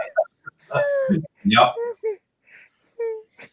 Yeah, I'm like, holy cow! I mean, I was aggravated. Good night, James. Night, James. James. Falling All asleep y'all. on us. At 9 o'clock, he's falling asleep. Nighty night. Nighty night, James. See you in the morning. So, but yeah, that happened, and if I'd have been thinking, I'd have probably filmed it, but I didn't. We took pictures and sent them to the people who shipped this stuff, and said, "Hey, we didn't get it. The dog ate it before, you know, they threw it out there." That would have been a good video. Oh my goodness. I may have to build something to put these packages in. Well, you know, that's what there's a couple. I know several people. They put like a job site box, those job boxes or whatever, or something like that at the end of their lane that they put that stuff in. But you know, we used to get all our parts delivered by a company at early hours in the morning, and we had a job box outside the building, and they only knew the combination to the lock and us. You know what I mean? So they would come and open it up and put the stuff in and lock it back. Right. Well, I'll tell you what. One of the things that aggravates the far out of me, I think this guy is some kind of a whoever's delivering our stuff is some kind of a pervert or something. Oh my Because goodness. right on both sides of our gate, I have, video cameras in use. You're on camera, and he takes a leak in our driveway every single time. That's disrespectful. Every Oh time. goodness. Oh. You gotta blooper him out, Johnny. He needs to get in the newspaper. Okay, man. Yeah. Amazon going to start requiring boxes. Well, it wasn't just saying. We read something, and I'm going to say it's like 2 weeks ago. Amazon and another shipping company, because there's so much in things getting stolen, they were wanting to start requiring you to have a box to drop stuff in as security, so you don't have to worry about it no more. Oh, really? Yeah. Well, the Even way out where you are. Huh? Even a way out where you are. Oh yeah. The crush on Johnny Bill. Back like a year ago, we had an Amazon that was delivering out here with some people following him, and every time he made a drop, he picked up everything. It went on for like 2 weeks, and they finally caught the guy by accident. And in his ditch behind his home, you can find all the old boxes and everything that he had in there. He was taking. Yeah. They still get the wrong address. That ain't no kidding. He definitely is what I believe Johnny said. He might be one of them pervs, and he can get him in the bloopers video because that's ridiculous. I mean, yeah, I can always tell when he's been there because sometimes the guys will actually. We have, if you've ever been here, we have privacy fence on both sides of our gate. So there's a section of privacy fence on each side. And what they'll do is if it's light enough, they'll go up there and they'll drop it behind the privacy fence over the gate. But then he will take a leak right in the middle of the driveway. Oh, my and you can see it. As soon as I pull in, I go, there's a wet spot right in the middle of the driveway. And I go, you know what you do is put a little sign on the gate and say, dang, that thing's small. Poor Christine. And poor What you got to do is stroke out with a magic marker and put high visibility. Put him in a short and blur out the private parts he was talking. Hey, I've got some trail camera pictures that you wouldn't believe of somebody who came through the woods and decided they needed to do their business in this one spot. And I'm not talking about the number 1 business. I'm talking about the number 2 business. Dale, that's 3 times in now. And they came up there, and the camera was set for every 5 seconds because it was on a trail. It took pictures of them just continuously. I know where they came from, Johnny. Dale knows where they came from.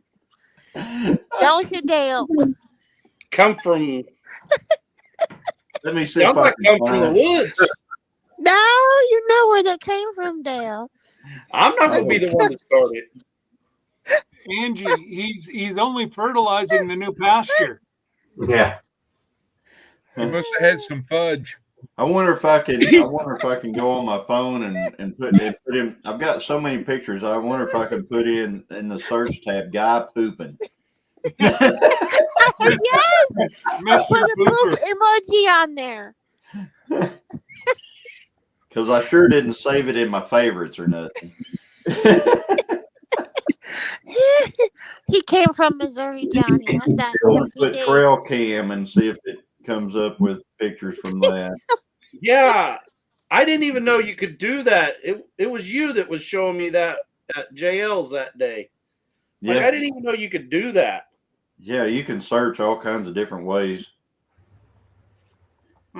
It's pretty interesting. It's probably AI.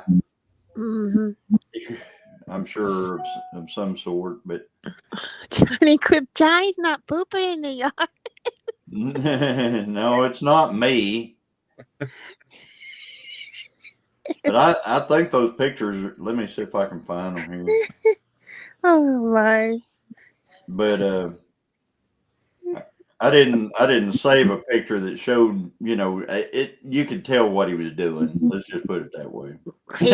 He was doing his deed on Yeah. your land. Hey, we've all been out in the bush and had to go This fertilize the just tree. goes to show that you don't want. You got to be aware of your surroundings. You got to. Yep. You Yeah. gotta do him like Elmer Fudd, Johnny. You know Elmer Fudd, how Elmer Fudd does? Elmer Fudd. You gotta get your pew out and start. No. Yes, that'll make them dance. Yeah, I got to go a ways back. It was a while back. I put it in He drives a truck, picks up the oil out of the big tanks and all that. And he goes out in remote places. Anyway, we were talking one day. They were over for dinner, and I was talking about, man, just got rid of a couple ticks. And then all of a sudden, his wife goes, "Yeah, he had a couple on his down below." And I was like, "How the heck do you get that?"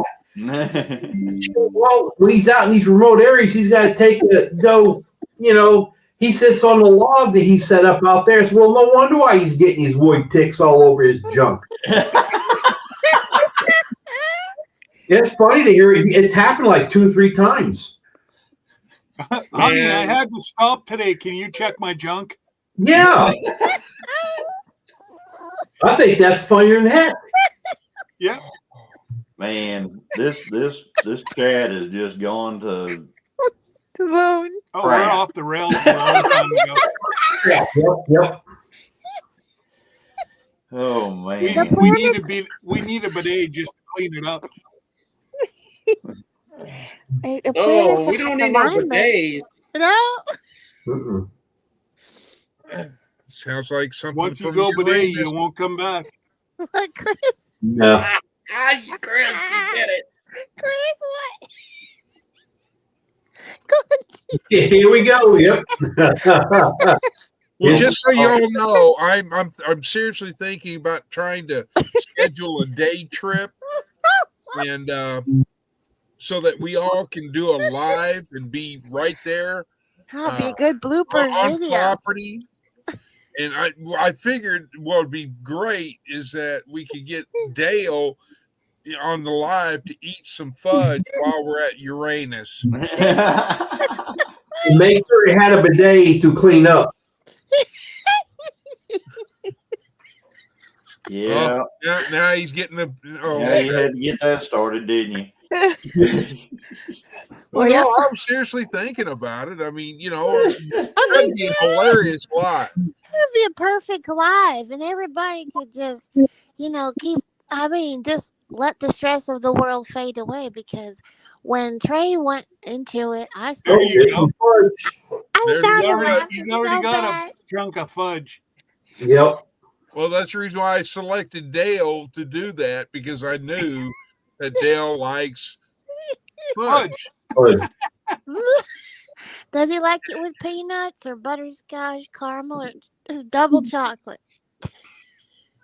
This one has pecans. It has nuts in it. Yeah.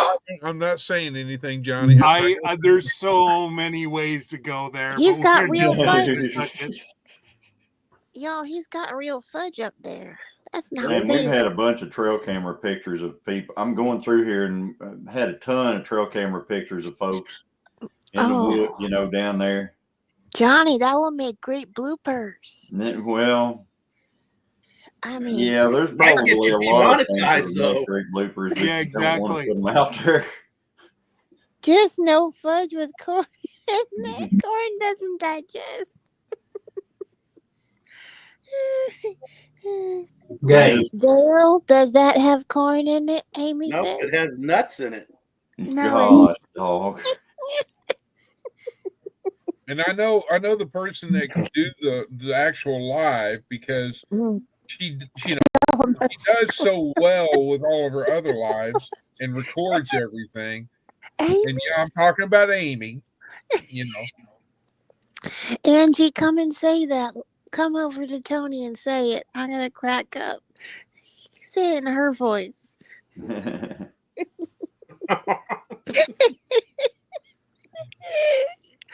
She's over here laughing. I can hear her laughing. Yeah. I mean, she's cracking up right now. I can hear her. We can hear you, Angie. Come on. Christine in here too. Christine needs to be in here cracking up with us. Oh boy, we've gone down the rabbit hole. Yep, exactly. Uh-huh. Quite a bit. I'm still trying to find this. Alice in Wonderland. I couldn't believe it. We were down the yellow brick road with the Wizard of Oz before. That was over in my country. Yeah. Yeah, Well, it ain't Kansas anymore. No, that was my grandma's favorite movie. Actually, that was the last movie I saw with her when she was in the hospital and she passed on. I've heard that. Uh-oh. Yeah. Heard that. Hey, heard that? That's Julie. Hey, Julie, how Hey. you doing? Randy Thanks for can't coming be too in. far away. Yeah, he usually shows up right after. I'll tell you what, I don't know if you want to get in on this conversation. Yes, she did. That's why she come in here. She wants to laugh. Yeah, there's a lot of Heard that. You guys keep it going while I'm looking for this. Oh, Chris is saying he's if gonna you really want us to get it going, we'll get it Oh. going. Yeah. Yeah, we Get it Yeah. going. You I just don't Go care. ahead, Chris. How big I is that ain't- I don't- crappie? How big is that crappie? The big old crappie. They go coffee, yeah. Some picture of it, Dale. So, just yeah, keep we're an eye on that crappie because he's going to grow, to that length, I'm glad you're here. Heard that because Yeah. you guys are coming to 10 Killer, right? Julie, you and Randy coming to 10 Killer. We're hoping we see you there. You remember when everybody had those? When everybody was everybody was masking up everywhere and all that stuff. Back, well, some people still do, but some people got really, with their mask, they got really, I've seen some of them. they, just kind of got. And I have figured something out today. They I said they're figured out that a whole group of people has gone back to masking up. Oh wow! Yes. Let me hang on. That's the big old crappie. Yeah. Oh wow! Wow. I saw one that somebody caught that was bigger than a 5-gallon bucket. No Oh, way. wow. They had it laid on a 5-gallon bucket, and it was longer than a 5-gallon bucket. Wow. It weighed 5-something pounds or something like that. Crappie. That is insane. Yep. Yeah. Do you guys eat that? That's the fillet of the. 5-pound crappie? Oh yeah. Oh yeah. We don't have crappie up here, so That's Hey, filet Tim. mignon. Filet Tim's trying to mignon. be good tonight, y'all. Heard that says they are going to 10 Killer. Awesome. Mm. That is awesome. We are looking forward to y'all being there. Fudge. Say something. Fudge factory. What he has? What does that say, Chris? Fudge factory. Dale started it.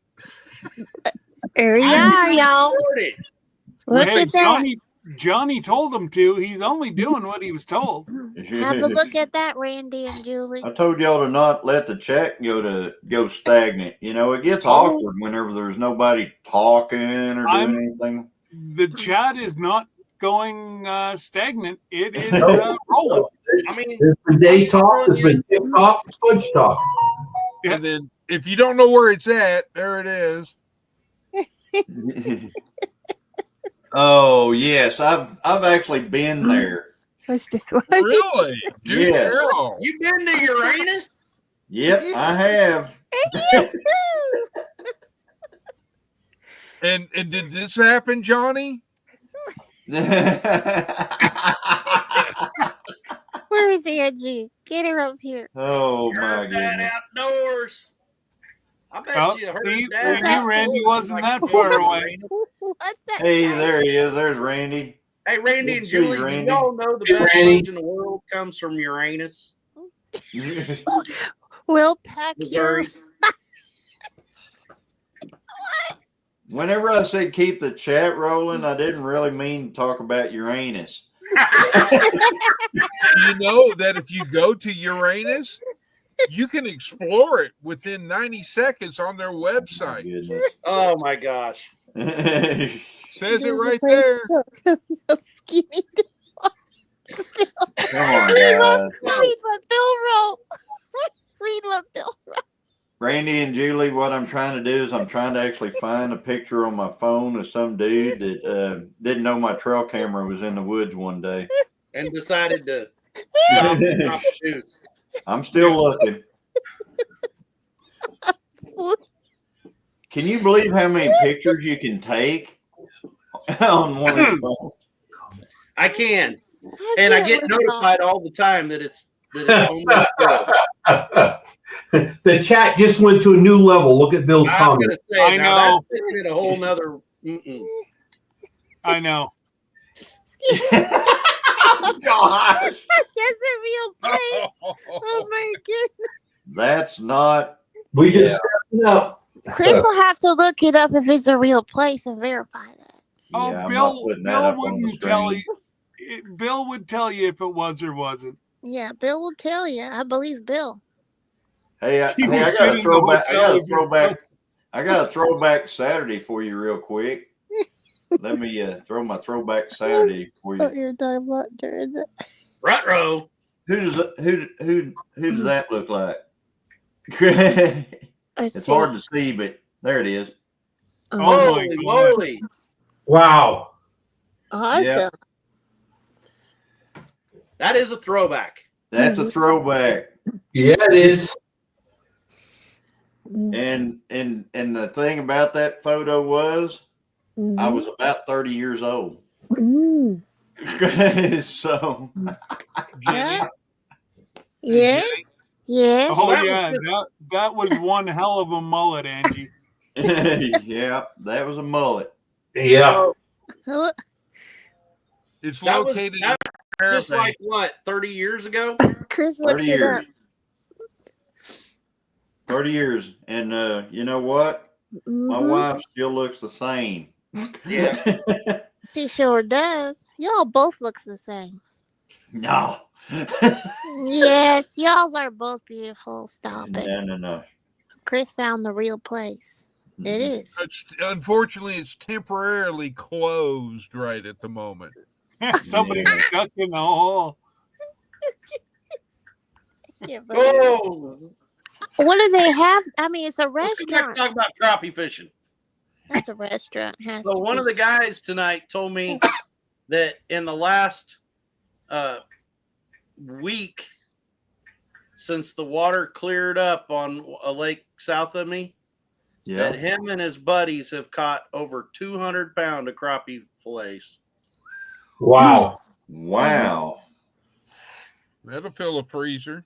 Yeah. So I'm taking you don't have any There's a woman regulations who's on crappie then? that works in. Yeah, you can catch like 40 or 50 a day in this lake. Yeah. Oh, okay. Well, aren't they a nuisance fish? Like, No. no? Fish fry. Crappie?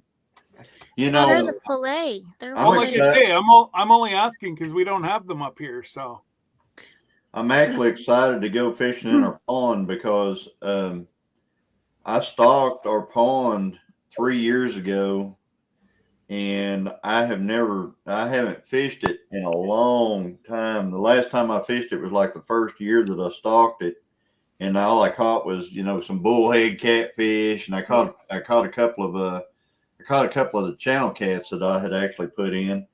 Yeah. But I put a bunch of crappie. I put a bunch of we call them brim. Mhm. But I put a bunch of bass, and I put a bunch of channel cats in there. So I'm hoping that I can catch a crappie out of there. That's what I'm wanting, is crappie, because they're really great to eat. All right, fishing Oh, video. really, Bill? Finally, Johnny. Do what? Fishing No, video. fishing video. Yeah. Yeah. Yeah, it'd be me out there pulling another bullhead off the line and throwing it on the bank behind me, going darn. Yeah. Frassing. Well, you know what they say: a bad day of fishing is better than a good day of working. That ain't no Amen. kidding. Heard that. I'm gonna tell you, them little bullheads, like you're talking, them little like 6-inch long bullheads or whatever. Yeah.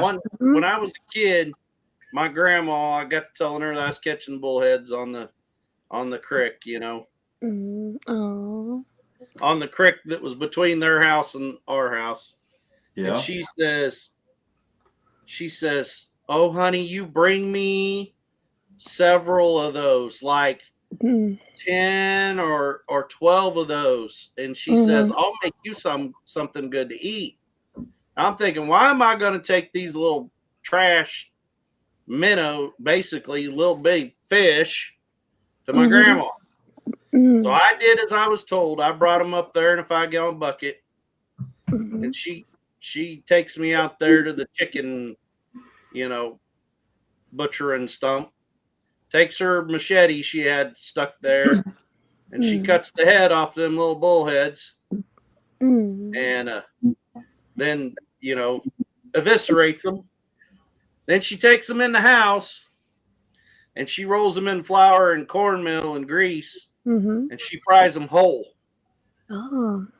And I'm gonna tell you, they were good eating. Back then, they didn't have good eating. Yeah, they didn't have a choice back then, right? They made everything taste good. She loved the tail on them. Crispy. Really? She'd fry that whole tail up, and she says like eating potato chips. She loved it. Yeah. Yeah, we used to eat the tail all the time. And they're crunchy. You know. Yeah. Yeah. You're right. They're like a tater chip, but you can eat them. I mean, don't get me wrong. I wouldn't go out of my way to go eat it, but it was edible. Is that better than the? We did. Yeah. Whenever I was a kid, you know, Dad would send me, you know, I grew up in a weird time. He only gave me, like, I had this 22, right? And it wasn't actually mine, it was my brother's. But Dad would give me just a few 22 shells, and he would send me out to hunt or whatever. And if I brought back game, he only doled out a few shells, so every shot had to count. Let's just put it that way. So you wouldn't waste them. Yes, because he knew if he gave me a box of 50 22 shells, I'd be out there just popping away at everything. So he'd give me like 3. And he'd send me out hunting, you know. So I learned pretty quick after the first 2 or 3 times he got to where he wouldn't give me any shells unless I brought something home. So I was shooting squirrels, and and then he would give me more 22 shells by the amount of squirrels that I got and stuff like that. Well, I started shooting them in the head, because I learned that if you shot them in the body, sometimes they'd get in a hole. And so I would shoot them in the head so they'd fall out of the tree right away. And Dad hated that. He hated me to shoot squirrels in the head. He wanted to eat you know brains. Why, Dale? He wanted to eat them squirrel brains. He did. He did. He wanted the squirrel brains. So, and I tried to explain to him. I said, Dad, they get it. He said, oh, no. I said, Dad, the only thing you hunt squirrels with yourself is a 12-gauge shotgun. I'm out there with a 22.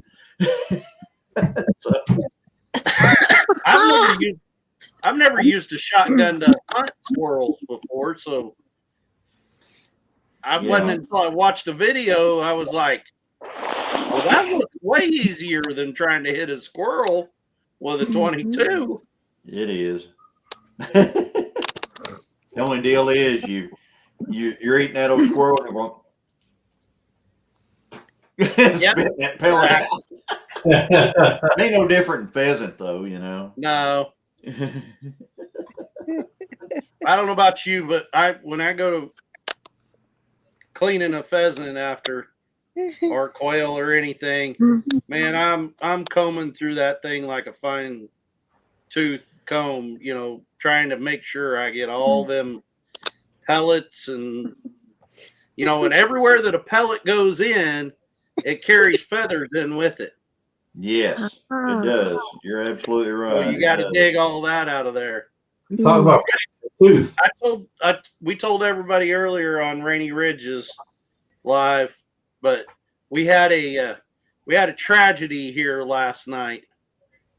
Our rooster that was like 7 years old, Mr. Fluffy Pants, great big old blue copper Moran rooster. Oh no! He become raccoon buffet last night. Uh-oh.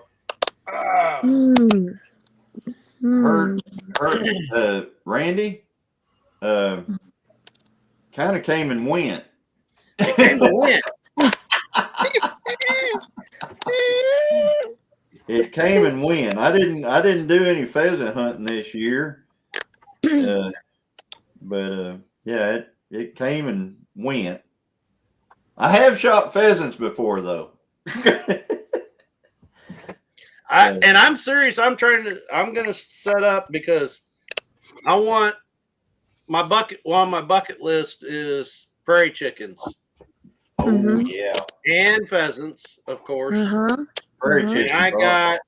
I got a lead on central to western Nebraska walk-in areas of hunting them. So I've already talked to my cousin and my dad, and I'm in. Yep, that's the plan. We all talked about it, and I said something about it, and Dad's like, well, you set up a big deal, and so a bunch of us can go. I said, all right, I'm going to work on it then. So, you know me, I'd be in. I'm good on that stuff. I like to hunt stuff like that. I like the looks of the country. Some of the people that have told me about it and everything, and they show me it's a lot of sand hills country that's like not that grass that's clear over the top of your head. It's a lot of, knee to waist high, grass and tumbleweed and stuff like that. And they done real good at it. So well, I know like up in South Dakota you can hunt the ditches, and stuff like along the road. That's what my uncle always wants to go do. He wants to go back there because that's what when they went to Iowa, that's what he would always want to go walk the ditches.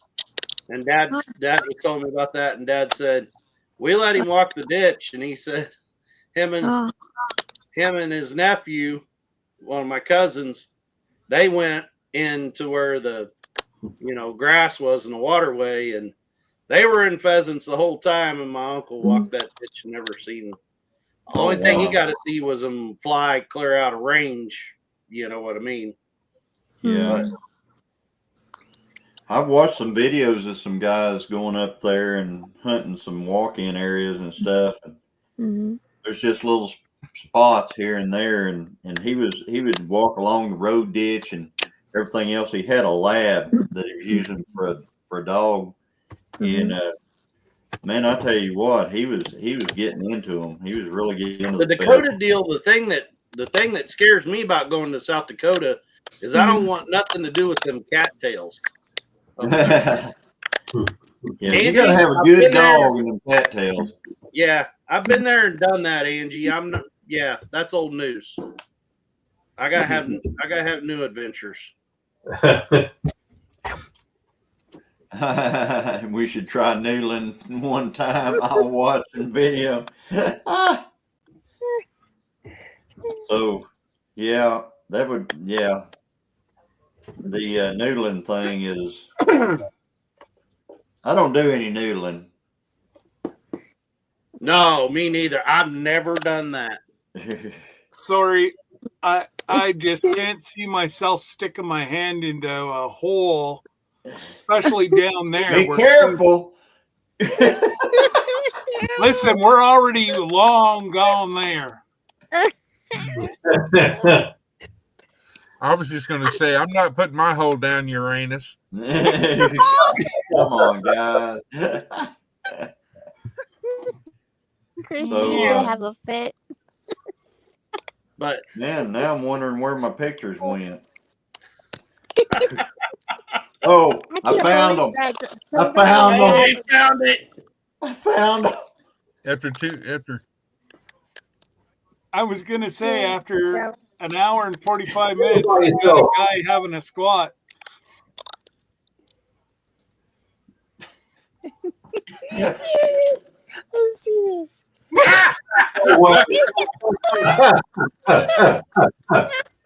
That's good.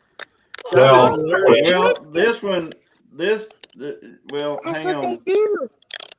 Hang Oh on, my I'll show you something here. he makes sure it's no. Mark. No. Now, the guy he was Why really, he got naked? he was I'm really not sure. industrious about how, he set himself up, yep. kind of a leaner. Yep. Yeah. He was in for the long run of that one. Hopefully he didn't get no tick on his junk. Oh my gosh, can you believe that? Can you imagine? I mean, you got a trail camera set up. Somebody They just show up You should hear with it. their birthday suit on. That was your wife. We could hear her. That's her laughing in The there. only thing that okay, so Cracking that picture probably was blurry intentionally, but it looked like he'd stripped completely nude to do that. I know. That's what I said. He took his pants off. Oh my goodness. He didn't want any dripping. Real. Look, Johnny just showed y'all the picture. Can you believe they do that on his land? Oh my goodness gracious. Oh man. You Yeah. can't Why make he this stuff took off up. his shirt? I'm unsure of that. He pulled his shirt up. Oh, he held it there up there under his armpits. Wow, that was a messy one. Yeah, it was a bad one. It was a bad one. Must have ate a Taco Pretty Bell. explosive. Yeah. That was a honey hold by beer. Being one with nature right there. Ash to ashes, dust to dust. Watch out, anus. Here I And I come. have no idea who that was. Oh, None. Zero. no. Oh That's my hilarious. Hey, it's too bad you know if that was like a neighbor and you walk up and hey, was that you? Is he a truck driver? I Yeah. almost put that on Facebook and said, does anybody know who this Yahoo is? That's a good one, Johnny. Been there, done that before, Randy. Yeah, Randy, my dad, my whole family are truck drivers except for me. I can't even begin to count how many times that Sunday. all of a sudden the Jake brake would come on and they'd kick it in neutral and we'd come to a stop along a highway and I'd be like, what are we doing? You're And you doing know how nothing. awkward it is to be the guy sitting in the passenger seat while the driver gets out and goes between the duals and the trailer. Hey, I want to tell you one that happened just recently here. Mhm. So one morning I drove out of our driveway and I looked back to see if anybody was coming from the other direction. And I saw something in the road, and we own the land on both sides of the road, all the way down as far as you can see down through there. So I look over there and I see something. I see these white papers on the right there. Yep. On the, Oh my God. and I'm like, what is? Somebody threw some trash out right here, And I always pick up the trash all the way up and down the road along our property. Mhm. So it was only probably 30 yards from our gate, our actual gate hole. So I got out of my truck and I walked over there, and somebody had I guess they had to stop, if you know what I mean, Mhm. because it was pretty explosive right there. Yeah. They had found some like McDonald's napkins or something, Hey, whenever you got that old rumbly and the grumbly, you gotta go. and threw them down, and they were they blew around out there and everything, and I'm like, are you kidding me? That's right. Yeah, it's You got paper. that It'll kind of- decompose. I'm with Bill though. I bet you left that trash. You didn't pick that trash. No, I didn't pick it up. No. It becomes compost pretty quick. Yeah, I Yeah. pretty much wasn't touching that stuff. I did get a stick and kind of flip them over into the Ditch. actual ditch itself. It's got a deep ditch on one side. That Uh-huh. way, the next rain that comes, it would kind of go on. Oh my Sharing, goodness. sharing Back the water. into your Nature's flush. yeah. and that's why my water tastes funny. Yeah, well, it goes into the water. You know it all recycles back in. Y'all are drinking your own. Some of your own. That stuff to me, I don't get freaked out. I mean, It'll all of dry our up. water here is surface water, every bit of it. Mm-hmm. You know, Yeah. there's thousands of heads of deer and birds and everything else. Cattle, yeah. Cattle. September, May, By the time that it gets done, gets treated, and by the time it gets to you, I mean, the chunks are out of it by then at least. As Damn, long how as many you don't have times to chew your water, you're good. I would have taken a picture and posted it online. Who did this? It was pretty bad. I mean, we've all been there, where we've had to go to a public restroom somewhere, and I'm sure the ladies have to do it a lot more than, even us. But you'll go in there and you'll go, how in the world did that happen? I mean, there's a lot of times whenever you walk in and you're like, That's right. how'd that happen?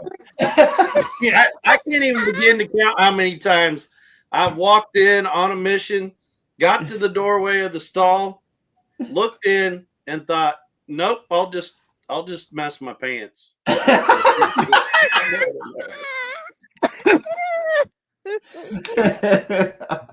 Anyways, on that note, have a good night, folks. Night, guys. Good night, Scott. Thanks, Thanks Scott. for coming in, buddy. All right, we'll talk to you after. Bye-bye. I'll never forget. Lisa and I were on a trip to Colorado to pick Thanks, up Scott. my oldest sweet. son. Mhm. You know, and we'd leave at like 3:00 in the morning, and we'd make a trip out and a trip back in one day to pick him up. And I told her, I'm like, we're gonna have to stop at this next gas station. I gotta go to the bathroom. So I pull in there, I go in, I come back, almost immediately, get in the car, and she's like, man, that was quick. I said, we gotta find somewhere else. There's a bathroom right here. I said, I'm telling you, woman, I don't care if you pay me $1 million an hour. I'm not going back in that place. I can't even imagine how bad it was in there smelling. Like it must have stench. Well, I mean, and from listening to my wife, the women's rooms get just as bad. Well, that same boy, now that he's an adult, he worked as a custodian for a school around here. And he told me, he said, man, Dad, I used to think guys' restrooms and locker rooms were nasty. I don't even want to know. He said, now I have to clean them. He said, they ain't nothing like a women's. And he goes, it's not the one that the younger generation. He said, it's the older one, like all the, the adults that's the problem. And I'm like, you got to be kidding me. And he's like, I'm telling you. I would have taken a picture and posted it. So I would have just taken a picture and posted it. Yeah. Yeah, that nobody need to see that. I'm telling you. No. Nobody, no, it's like.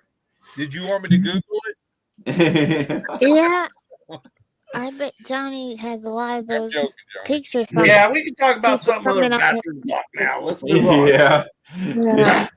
But in defense, But we haven't really lost that much of the since before we even started. I think we were at 29. We're still at 29. So Yeah, we kind of held the feud straight.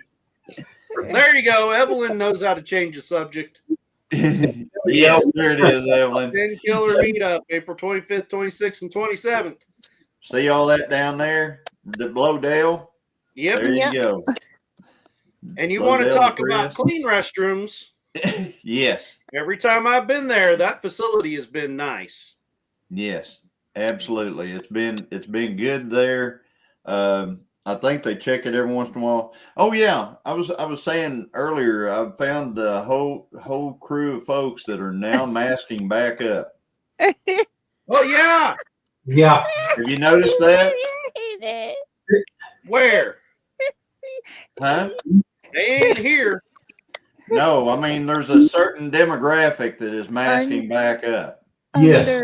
Weird. That's Have you weird. seen it, Tony?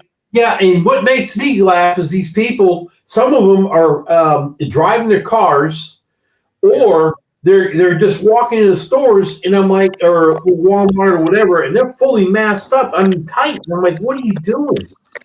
Oh my goodness. You're not with me on what I'm talking about, Tony. Okay. He has a It has to do picture. with ice. Oh, okay. They're masking back up because facial recognition software and stuff like that. AI. Yes. Mhm. And, Department of Homeland so Security. I was at an auction today, and a whole demographic of folks who really couldn't speak where I could understand them was all masked up. Every single one of them. Really? Yep. Mhm. So anyway, I'm just saying. It'd be weird to wonder what they purchased. Underwear, Oh, because that's what they're putting on their faces. Just whatever. Well, I know it's something that they didn't want no one knowing that they're getting. I even heard one of them say that he couldn't purchase because he didn't have any kind of ID to show them to get a buyer number. So when he wanted to purchase something, he would find somebody with a buyer number, and he would ask them to purchase things for him, bid for him. Really? Yep. Because he had no ID. Wow. And I'm just saying, yeah. What they don't realize, eyes facial recognition can identify with just the eyes showing. Right. Yeah. I'm gonna tell you, they're not smart enough to figure out that thing right there could recognize me and unlock with one on. So can facial recognition. Yeah. All the Because way up. your phone would unlock by looking at your picture while you're wearing one. How would I know? Because I had to teach with it. Yeah. I could just look at my phone would unlock. Yeah. I have to reset anything, nothing. So Yeah. There's no regulation for AI though. That's just the thing. But anyway, I watched him go. He was just looking for somebody to purchase things for him, and he would just get right in the crowd where something was, and then he would ask them. He said, "Would you, basically bid on that?" And I was like, "Wow." I saw some interesting stuff today. I don't know if I caught that on video. I might have. I did catch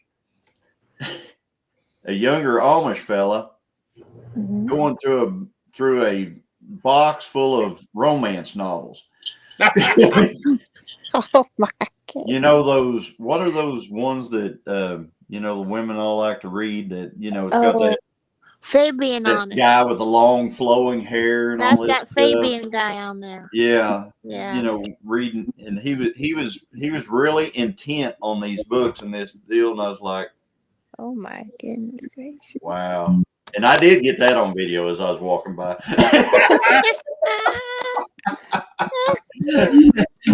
Johnny, where was this auction I at? was just kind of had my camera down beside me. I just kind of went all the way around it. And I was like, Bill, 'cause- oh God, I can't read that. yeah. Where was this auction at you went to today? Huh? Where was the auction at? I know. Okay. But yeah, Because Tony Harlequin, wants to yeah, come and Harlequin and Angie. stuff like that. Fabulous, yes, absolutely. It was. I Right. thought, you know, there's nothing about farming in there, buddy. Yeah. No kidding. Let me ask you this, Johnny. Did he have a beard or was he clean shaven? He had just a beard. You know, there's no mustache. They wear pants without back pockets because their pants are homemade out of that kind of. It's not even really denim. It's a material. They only have front pockets. Their shirts and everything are all homemade, so they don't really look like anything that you would buy anywhere. I went over the whole deal about the Amish and stuff because on my one video where I talked about the Amish auction and stuff like that, everybody was telling me Amish don't drive anything with motors and Amish don't do this and Amish don't do that. And so I really talk a lot about the Amish in this video as I'm going around through it. I show how they drive the tractors and they put all the tarps over them to conduct the heat into. They put doors on the side of them and windshields and, you know, and they just drive them everywhere. They'll pull a little like a little trailer or pickup bed trailer behind them. So comfort cab. That's they just, you know, they do all kinds of stuff that a lot of people don't realize that they actually do, and they can ride in vehicles. They don't necessarily, and some of them own vehicles. Don't get me wrong. Some of them do own vehicles, but any Amish can ride in a vehicle. And at this auction, there's so many Amish, you know, it's an Amish auction. It really is. And there's so many Amish that they start these vehicles, they move them around and stuff like that for the auction and stuff. So whenever they tell me that's not an Amish auction, I told them, I said, it wasn't, no, the estate was not a deceased Amish. No, it wasn't. You're right. But the company is an Amish company that does the auction. Huh. So, you know, and well, there's like different. So in our country up here, there's differing levels. So what they refer to as they're all really Amish, but there's old world Amish, which they only ride horses and buggies. They have no motorized, like no tractors, nothing like that. But like you say, if they work, say, as a carpenter crew for somebody else and they drive a vehicle, they can ride in that vehicle. Yep. If it's for their job, like to move that skid steer on the job site, they can operate it, but they can't personally have it when they leave their work. Then there's the next level is modern or more modern Amish. So they can have like tractors, but they can't have tires. They can only have steel wheels. They can't have a tire on it. And it can have no convenience. So it'd be like stuff from the 50s and 60s. You know what I mean? It could be old equipment. Then they have German Baptist is what they refer to it here, but it's more of a Mennonite. And they can own vehicles. They can own tractors. They just can't have they can't have the internet at their house. They can't have TV. They can't, you know what I'm saying, like that. Then there's even another level past them that they can have everything just like what we do. You know, they can have a cabin air on their tractor, you know, vehicle. they carry a cell phone, stuff like that. So there's like 4 classes of them up in this area. Yeah, and you know, whenever you're doing like me, whenever I'm doing this video, I had so many people comment that, you know, they're not, you know, and stuff like that. But, you know, and I try to tell them, yes, here, you know, they do these things. But I can tell you one thing, those dudes, they wear home stitched duds. Oh yeah. And I mean, those, you can spot them a mile away because, and they never have a back pocket on them. They don't carry anything in a back pocket. It's front pockets only.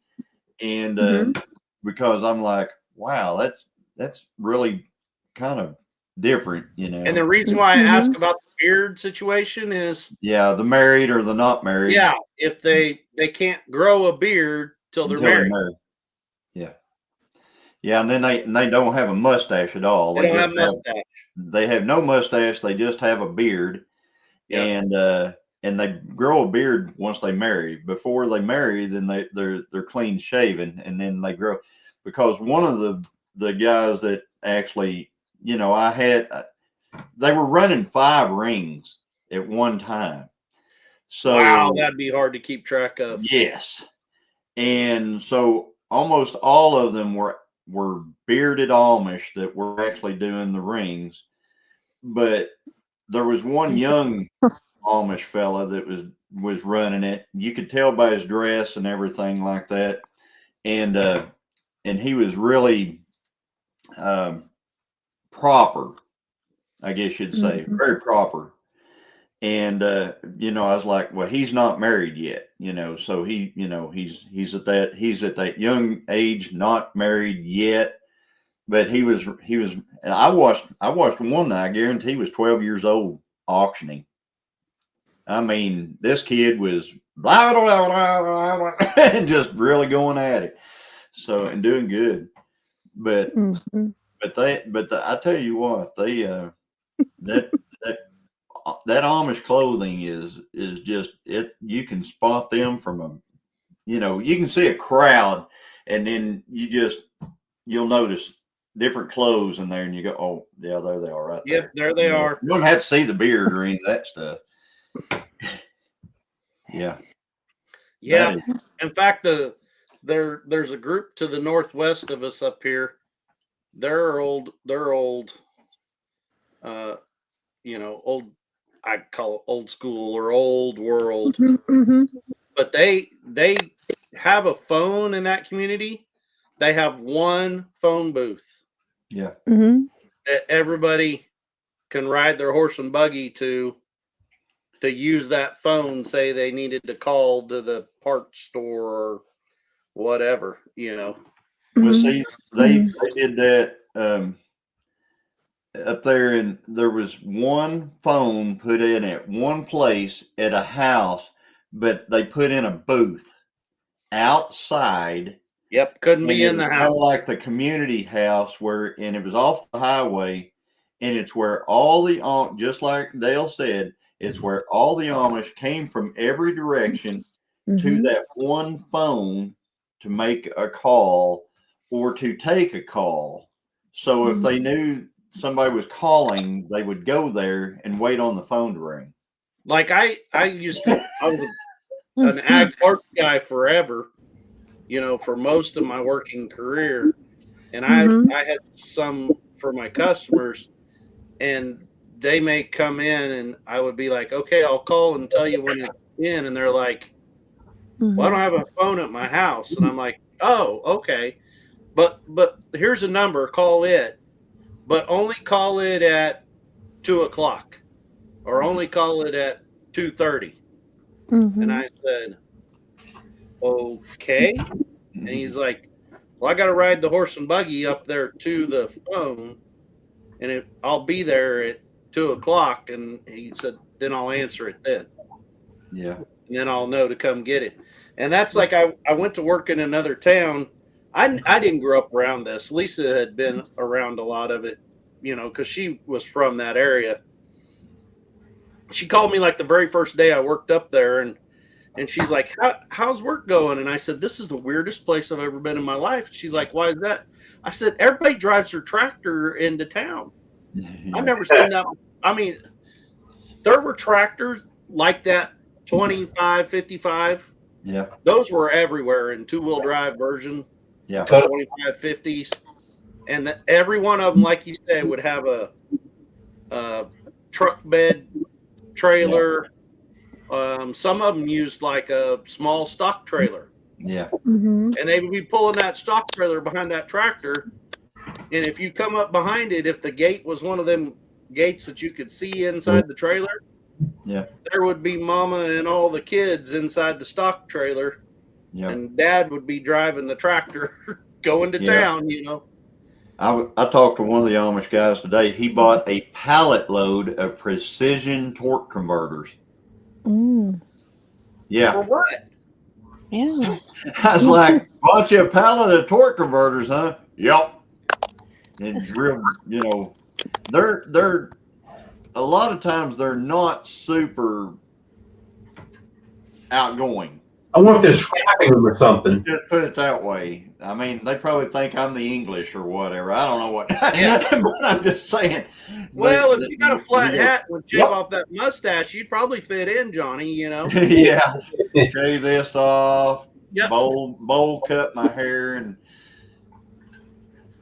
tear my back pockets off. But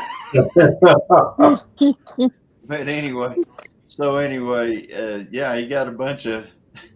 He had a whole pallet full of torque converters, and I was like, "That's all right, yeah." Mm-hmm. Are you building transmissions? I mean, is that what your game? And you know, I'm not saying because I know they're really good mechanics and stuff like that. They're good at that kind of stuff, and just I shouldn't say it like that. Mm-hmm. Different people are good at different things, but this person looked like he was mechanically inclined, I guess you'd say. I don't know. And but I thought that was pretty, and he was loading them on his pickup bed trailer behind his little tractor with all the, you know, shielding on it and they do drive, and they drive two-wheel drive tractors because they drive them down the highway so much and drive them on concrete so much that they'd tear those four-wheel drive, you know, units out in these, you know, they'd ruin them driving too much on the main road. And they put those car tires on the front of those because it's a lot smoother ride. Oh yeah. So usually the back tires are pretty bald. They still have the ag type tire on the back, but they're pretty bald because they've been on the highway so much. And the front tires will just be a couple of like bias ply, you know, 15 front tires off something. And they just drive them up and down the highway, just like, you know, we drive our cars everywhere. 2 blocks from this John Deere dealership that I was a parts manager at, that was the livestock auction barn. And of course that livestock auction that was in that town, they also sold like hay, and you could bring stuff to sell on consignment in front before the livestock sale. Mm-hmm. So that happened on a Tuesday. So every Tuesday that town would become inundated with all of the Amish and Mennonite. They would all come to town for auction day. Cool. You know. Mm-hmm. And that auction was one of them. It's not that common, like Johnny can tell you around here, for our livestock auctions to be like multi-species livestock auction. Like most of the auctions here are cattle only, or it's a sheep and goat only auction, or it's not like just every species. Well, that barn really was cattle, but because of all of that, it become multi-species too. It'd be nothing for hogs to go through the cell, or goats, or sheep, or cattle, or everything. I miss auctions like that because whenever I was a kid, that's the way they were. Yeah. When I was little, when Mom and Dad took us to auction every Saturday. Every Saturday was auction. I mean, we went every week. And so the pigs, they'd run the pigs through, they'd run the sheep, the goats, and they'd bring pallets of little cages of chickens out there, and auction, and people be sitting around the ring, and they'd buy these chickens, and they'd run the cows. There's no telling what you'd see. Everything came through it. Mm-hmm. And so like my brother-in-law, Lisa and I's brother-in-law, he runs a poultry auction. So he sells everything poultry like once a month. It's sheep, or not sheep, but rabbits and chickens and ducks and swans and turkeys and Right. you name it, quail and pheasant and pigeons and everything. And eggs, laying eggs. I mean, hatching eggs. There'll be hundreds of dozens of hatching eggs that they'll sell and stuff like that there. And it happens once a month. Yeah. But we were going and helping. This last year, we were so busy with everything and doing stuff that we didn't go and help. But I think we're planning on trying to help some this year again. But there's no livestock auctions up in Alaska, is what Bill says, and I'm like, where do you get? Where what? Is it just private sale everywhere? It must be all private treaty, I guess. Yeah. Just sell on Marketplace, on Facebook Marketplace. That's where you buy all your cows. You can't even sell an animal on Facebook Marketplace. It's against community standards. If you put, I guarantee it, you go to Marketplace, you try this. Try putting a pig or a cow on there and put for sale. And put a dollar figure. It will disappear within an hour or two. And you're going to get a message that says violating community standards. But you could put adoption and put a fee, and it might let it go through. But anyway, yeah, have no extras in Alaska, Bill. Just sell on Marketplace, and Andy goes, "Wow." Yeah, that's right. Because even though I'm on Oklahoma cattle all the time down here, and what somebody will do is their first post they'll put on pictures of their cows, and then the second post, down in the chat they'll put like those weird numbers, where they'll have a number spell it. Yeah. They'll do something like that, and then so and they'll give like maybe a Bill way to said, say only PM, 300. DM me or whatever. Yeah. And they do that, and they seem to stick. Actually, the Danny Boy came from Facebook Marketplace. Really? Yes. I knew you told me that, but yes, he came from. I think he was over 6.5 hours away, out in western Oklahoma. And the guy told me how much he wanted for him if I came and got him, and how much he wanted for it if he brought it to me. And it was a no-brainer for him to bring it to me. It was like another $500, and I'll deliver him. And I was like 6.5 hours over there, 6.5 hours back. You bet you. Look at there. He got his Whataburger cup. Hey, how's it going, everybody? Dr. Pepper shake. Hey, if that is a Dr. Pepper float. I can make it afloat quick, fast, and in a hurry. Lisa. Jesse, I thought of you 2 days ago. At my work, the student services at the college sent out an all users email. The Coke machine people were there. filling all the Coke machines, and he Right. said, "I have a donation for you guys." And they're like, "You do?" "Yep." "Which Coke here is Dr. Pepper for this area." Somebody So eat Dr. ice. Pepper is distributed by Coke here. I don't know, I was Okay. trying to figure out what that noise was too. Go ahead. Actually, both. Yeah, there's You a know. lot of companies that do that, or a lot of states that do that. Like in Oregon, when we go to Oregon, their Coca-Cola company distributes all the Dr. Pepper products. Yeah. So they posted a picture of what he donated. It was like 50 or 60 cases of Dr. Pepper Zero all stacked up in a line. Oh, wow. Well, or, cases free. And but just to the- show you, he ain't lying. That's my favorite. Where's my camera? Yep, that's what it was. Yeah. But the only problem was it expired on March the 5th, Oh, no.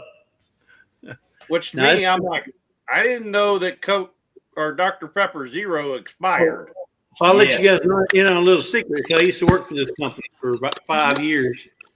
These cans are made by the American Can Company, or they were when I was there. American Can Company. I'm sure they may get it from China for all I know now, but they make these cans at American Can Company, and they line these cans with a coating. There's a coating in there, a food grade coating. Well, after so much time sitting in that acidic liquid, that after a while that it starts to peel off the inside. That's why it tastes like metal. It's because the liner's already come off, and you're tasting the actual can. But Wow. we used to get these off the line when they were first made. When they first come off the line, and they're right about a degree or 2 degrees above freezing when they come off the line. And you talking about the best Dr. Pepper, right? When they make, and the whole warehouse smells so sweet because it's you can smell the sugar. But anyway, I'd go to work and we'd get these out of the machine for how much? 10 cents a piece. Oh, man. We were just paying for the can. We weren't paying for nothing else because the liquid's hardly nothing. When you go buy a drink like this right here, you know how much Dr. Pepper's in here? About 4 cents worth of Dr. Pepper's in this whole bottle right here. Yeah. 4 cents, and they charge you what? $1.50, $2.50, whatever. That's how much. Whatever they charge. $3.50. Yep. So that they're making all that if they're getting the fountain. Now, if you're buying bottles or cans or whatever, but if you're using the fountain, it's like 2 cents worth of product in one of these right here. The rest of it's our carbonation and ice.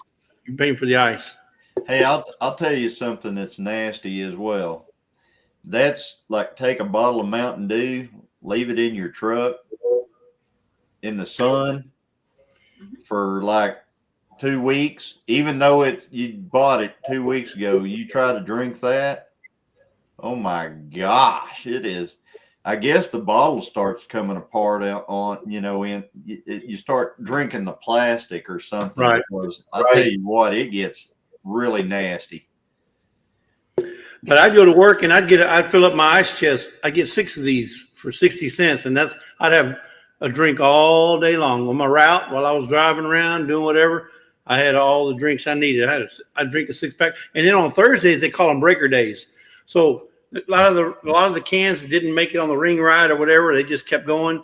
Well, they put those in these big cases, and they would call breaker days. We go out there and you can get up to 6 cases for $1 a case. Wow. And we get on Thursday. So I had soda out the wazoo, boy, I'm telling you. So I got hooked on Dr. Pepper, and then a friend of mine got me hooked on the Diet Dr. Pepper, and now I'm hooked on Zero. Oh, really? But yeah, I've never had Dr. Pepper Zero. I don't know. It's what good. it's like. It doesn't have aspartame in the Zero, right? I'm not sure what it has, but it has something that tastes good. Yeah, it has aspartame. It does have aspartame in it. It does, according to the can, yeah.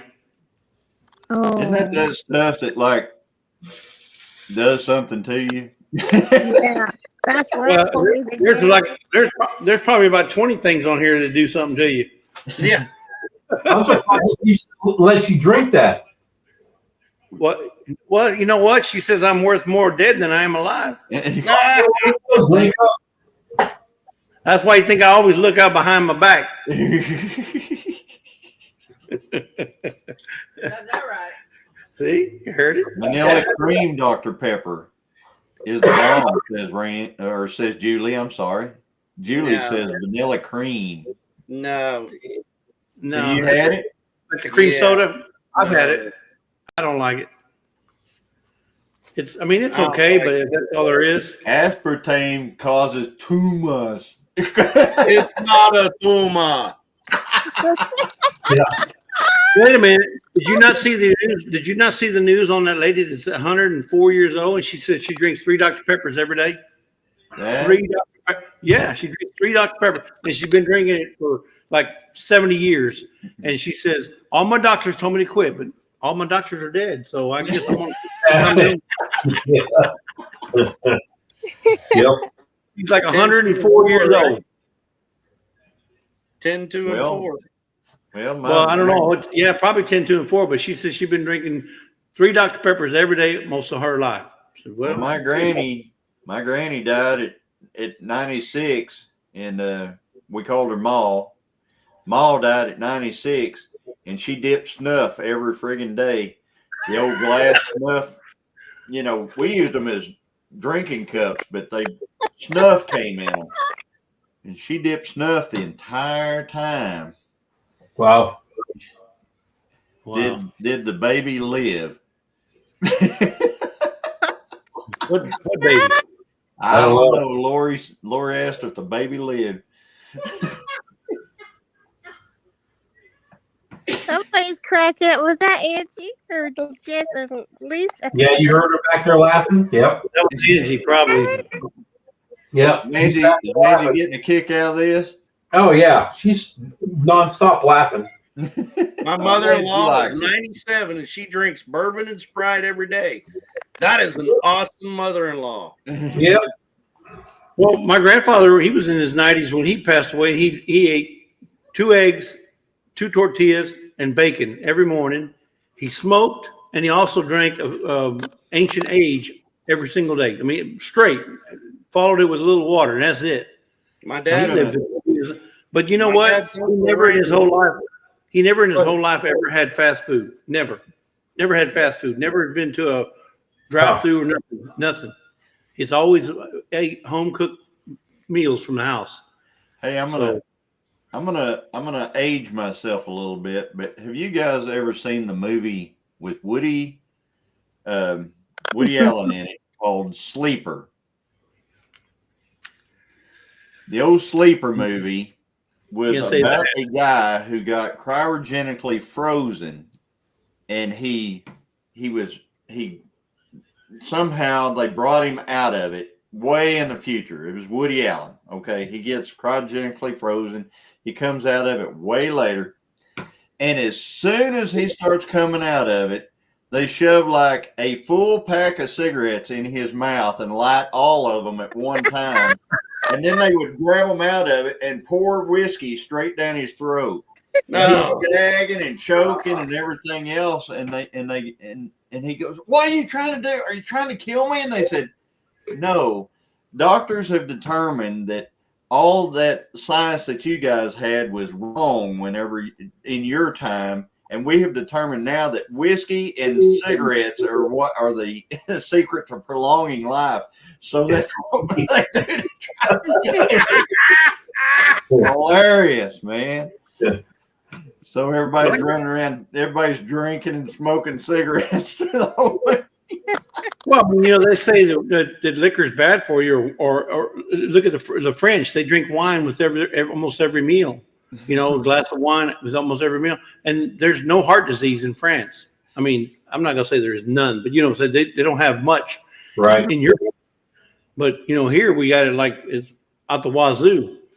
But But here in the United States, we're adding a lot more chemicals than other countries allow in their foods. A lot of other countries don't allow all these chemicals that's in our foods. right, well, we're hoping JFK will fix that. There you go. Exactly. What is it? Ketchup has like three ingredients in Let's go. in like Canada or something like that. And here ketchup has 26 ingredients or something. Yeah, it's stupid. Yeah, but in Canada they only have one Captain Crunch. They don't have 10. Good point. You know, they also say that like McDonald's French fries our McDonald's French fries got like 17 ingredients, where over there is 3: Yeah. salt, potato, and the oil or the Oil. tallow they cook it in. Yeah. Now we're back to tallow. Yeah, they Beef said they're tallow. switch back to beef tallow. Hey, that's a win. That's especially a win for us cattle folks. That's a win. Right? More money. It doesn't take very much smarts to figure out that all that okay, so I'm a dumb farm kid. You're When not you dumb. Bye. Yeah. Hi, Jesse. When you feed pigs soybean meal and soybean oil, they get fat. They get really big and they get fat. Well, what did they tell us back in the 80s all of a sudden? Well, you can't be eating that beef tallow or that bacon grease. You got to eat They were saying heart disease. Well, guess when heart disease started exploding in this country? Right after that. Yep. Right. Mhm. And I know I'm the fat guy talking here, but Oh, you're I'm not. trying to get healthy on this deal. You know what I mean? But I have But- friends who are like stick figures, and they've had heart attacks, so that don't matter. But Dale, I'm in the same boat as you, and I identify as a skinny person. Me too.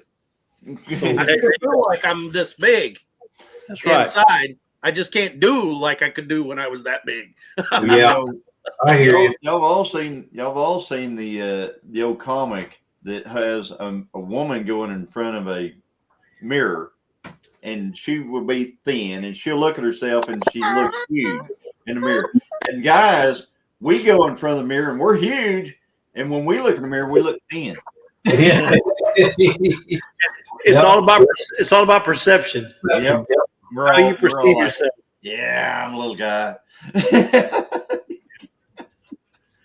Well, I like I don't that, know about Randy. you, Jesse, but I identify as I'm not fat. I'm fluffy. Okay. No, I'm not fluffy. I'm bigger than fluffy. I'll ask Gabriel if he is offended by that. Gabriel Iglesias. I knew you know. And by the way, thanks for my water burner, Jesse. I was thinking about you, Bear Chris. Look at that. I said, Chris would be happy. He'd be proud. Yeah. Hey, you know it's not a I real feel the Whataburger love. unless I it's feel the love, got a space between what a burger. There is a restaurant like that. That's the real one. There is a restaurant that in fact, we were coming back, I want to say from Oklahoma where we saw it. There's a restaurant called What? Space A, Space Burger. What a burger. That was the originals.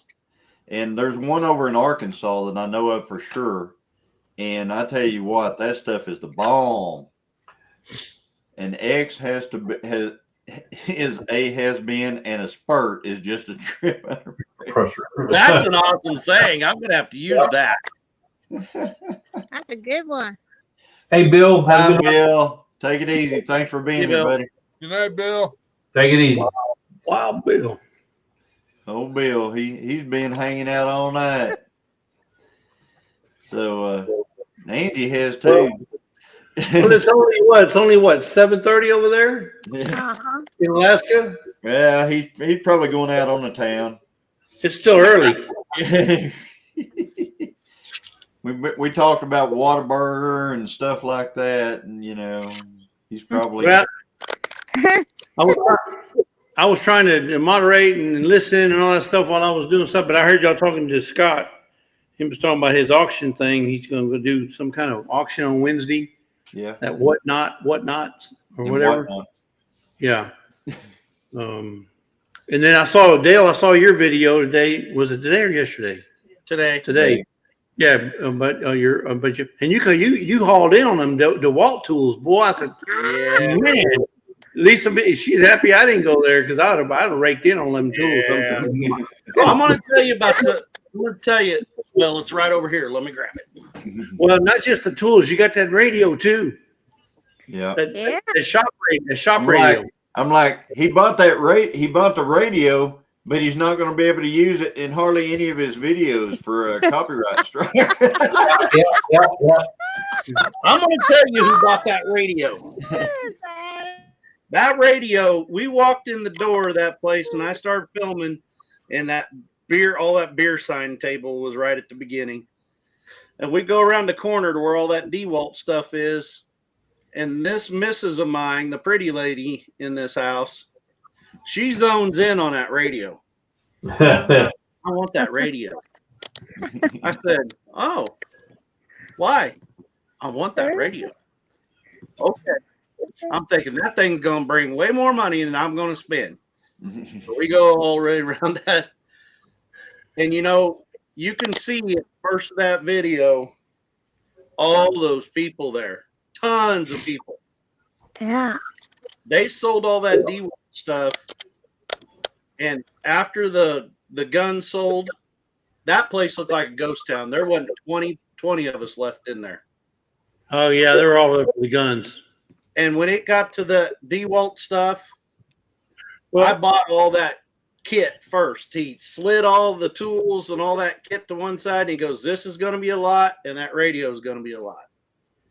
And I got those tools a lot, and then heck, I'm like, I got to go to an ATM. I ain't got that much cash on me, so I'm trying to figure out where the ATM is. He starts selling that radio, and Lisa's like, "Hey, he's selling that radio." I said, "Well, do you want it?" "Yeah." I said, "Well, bid." She bid one time because he dropped it from 100. He started at clear down to 25. And somebody else bid, and she wouldn't bid. So I bid and got it bought. And then both of us was like, we got to go tell the clerk.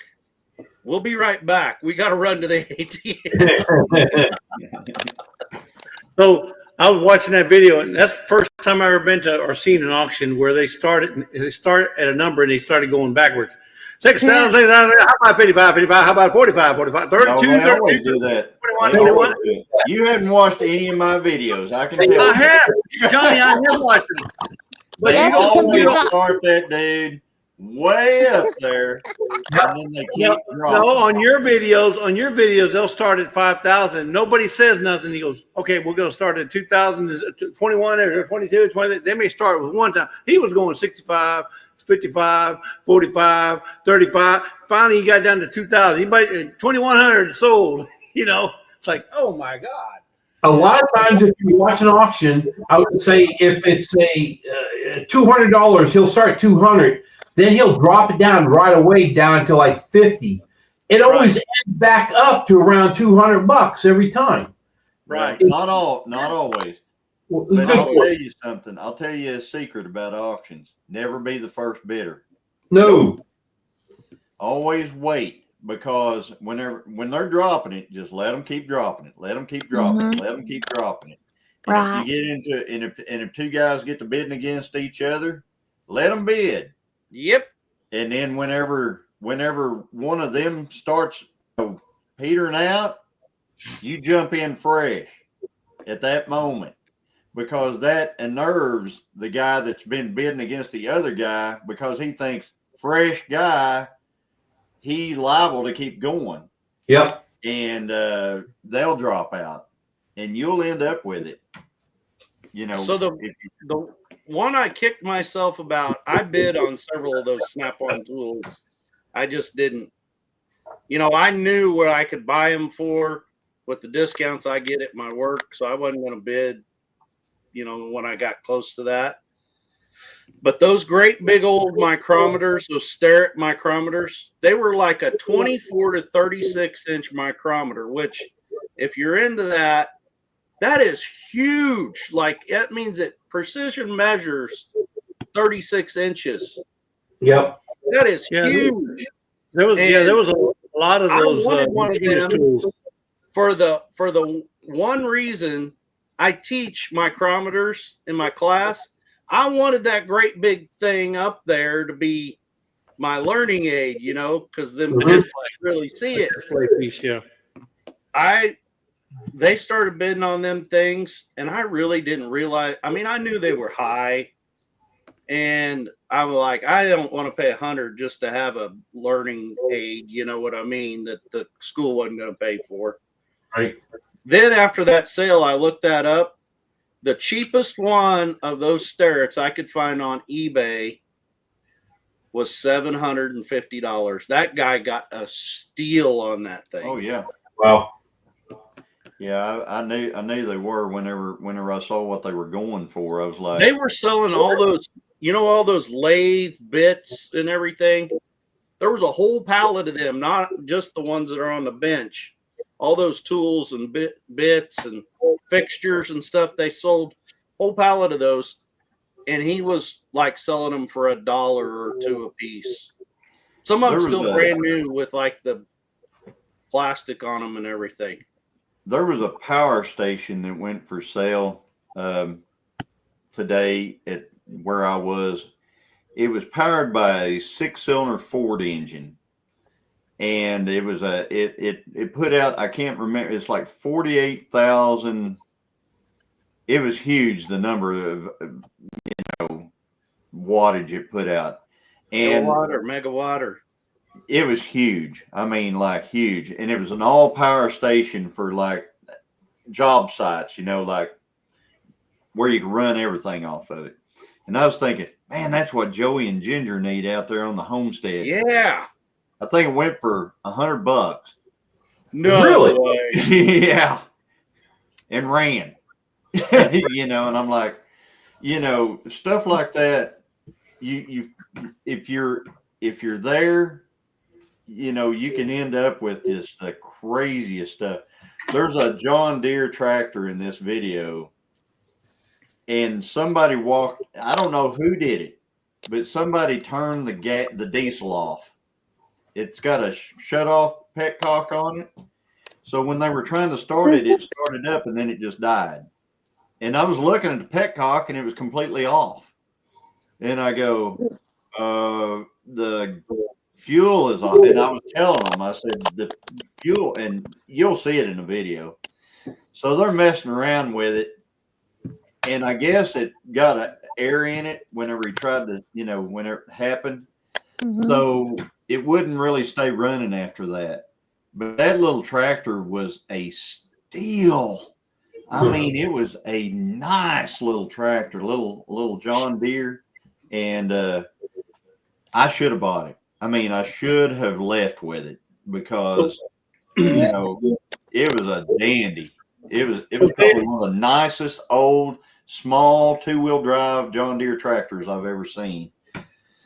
But hey, Dale, you mentioned about those big sterrets that you were looking at, that you after it was over, you looked it up and to find out what the price was and stuff. You can do that as you're looking at it using your phone, right? You can go to Google and hit the little camera on there and take a picture of it, and it'll pull up all the sterrets or everything that it looks like, especially antiques. It'll show you what they're running and selling for online. Right instantly. You don't have to wait. You don't have to sit there and try to go figure it out. Yeah. So, I use that all the time when we thrift. Yeah. Just Google. I'm constantly looking at mine. I'm walking around like there was a whole case of brake pads, and they were all the exact same number for sale there. I'm talking, there was probably 100 pair of brake pads in there. Brand new titanium. Is what they said, titanium on the deal, but it had one part number. So I looked them up, and they all fit like 4 GM models.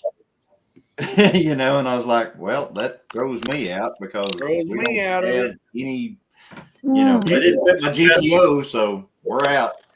So Johnny, that last auction you did of the video you said I didn't watch, you bought a table saw. You bought a table saw.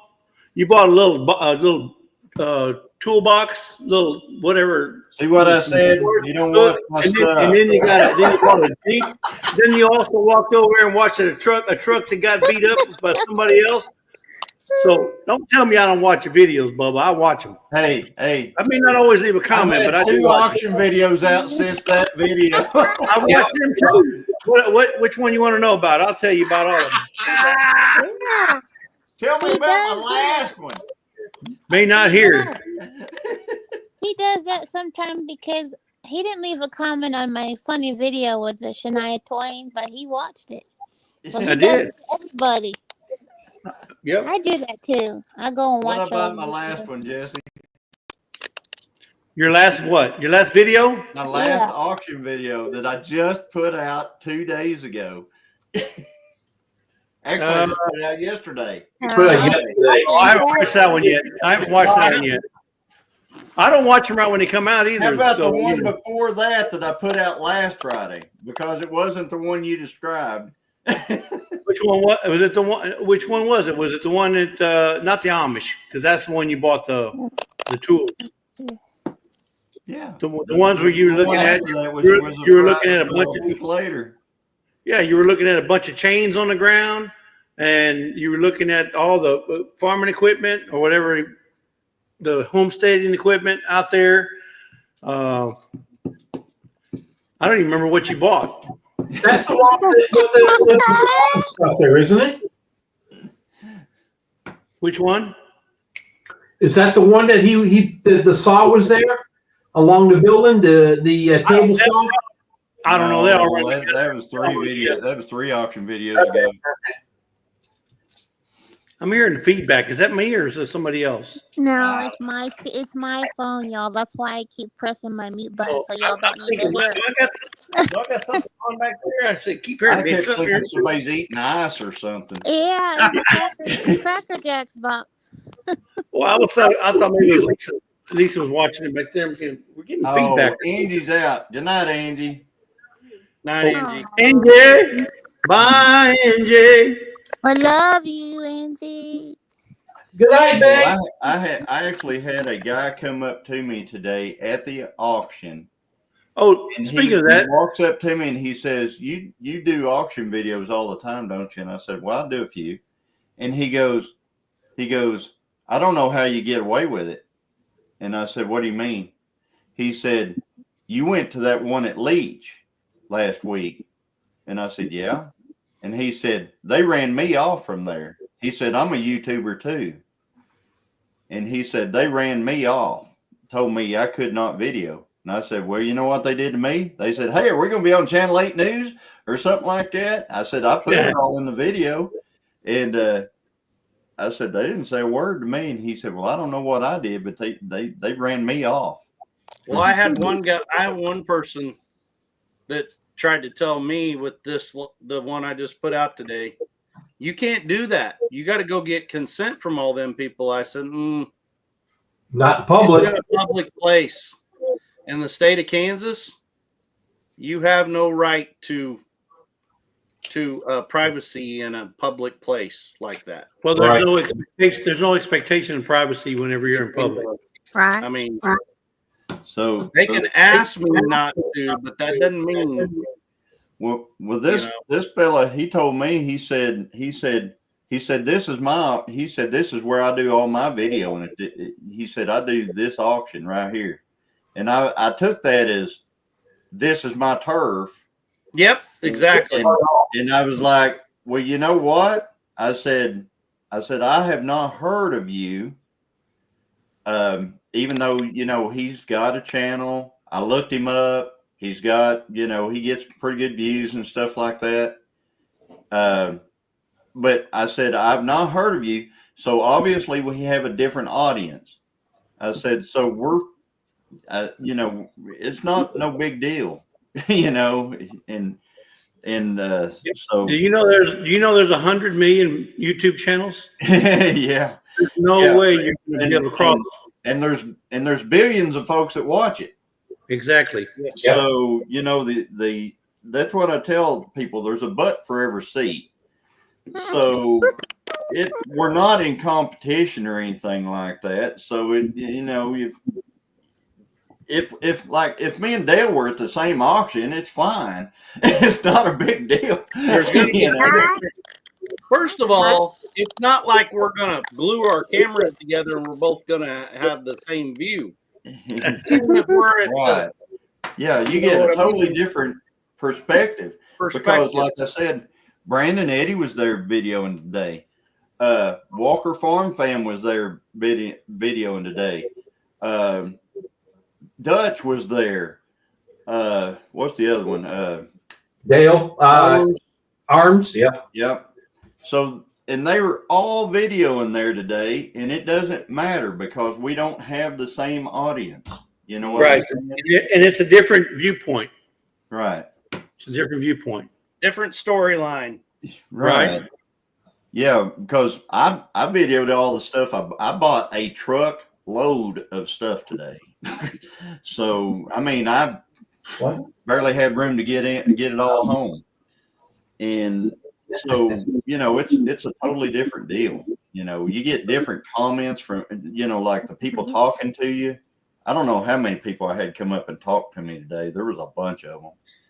But anyway, I was disappointed that you didn't bring home the blue oval Jeep, though. hey, that you saw how much it went for, right? No, I missed I got to go back because I watched it, then my phone rang and it was still playing, and I missed the dollar figure on it. I'm like, so what happened is the beginning of that. I filmed whenever I'm filming the actual Bronco. Yeah. When I'm filming it, you'll see it. Right when I'm filming it, you'll see it come across the screen how much it went for, and it's because I videoed that and my file corrupted on that shot. Oh no! And I missed that and the dually that was right next to it. I missed because the dually didn't sell because it didn't bring as much as the guy wanted. Yeah, I remember the dually it did not sell because it didn't meet owners. Yes. And the Bronco went in the 20-something thousand range for the Bronco. And Christine, she said she would love to have it. And I said, yeah, I would too. It would be awesome. But I said, we won't be able to buy this here. Because with this crowd, we're not going to be able to own that. I've watched Bronco. I've watched a lot of them sell online and everything else. And that's right in the dollar figure it takes to buy. What year was it? 71. It's it's the sexy curvy ones, the original OG. Yeah, the OGs. Yeah, they're. Bye, Chris. Bye, Chris. See ya. So, Chris, with the fold down windshield and everything, those are cool, man. Is that the video that has from yesterday or 8 days ago or 2 weeks ago? That's from yesterday. Yesterday. Okay, I'll post that one then. I posted it actually that Christine was really excited about that, and I told her, I said, we can't, there's no way we can outbid this crowd. I said, there's people that will be here only for that. Right. The only thing they want was that 71 Bronco. And I honestly, the Dodge car, yes, the convertible, I really thought. No, that wasn't a Dodge. That was a Cadillac. It was? What year was that? That was a Cadillac? That was a Cadillac. No, well then maybe I got it confused with. Was the Dodge? Was it a hardtop that had It had a Dodge engine in it. Let me see. Which? It was like a hot rod, black. No, we're talking about totally different cars. You're talking about the convertible, the fixed up car, the Dart. Yes, the really nice. Yeah, that one. I really thought it would bring more than it did. Oh yeah, me too. I figured that car would bring 30 easy. Yeah, and then the engine, or the engine on there, 427.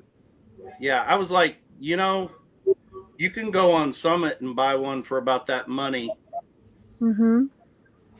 ready to go. Well, You know, I don't know. I've built big block Chevrolets built with worse parts than that and spent more. So well, that's my coworker. Like he just sold a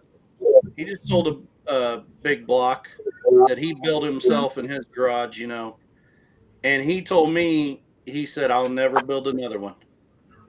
He said, and he's built tons of engines and race engines. He's a Dodge guy, but he built this engine for another project and then ended up selling the car to somebody else that really wanted it. So he just had that, engine he built sitting in his garage.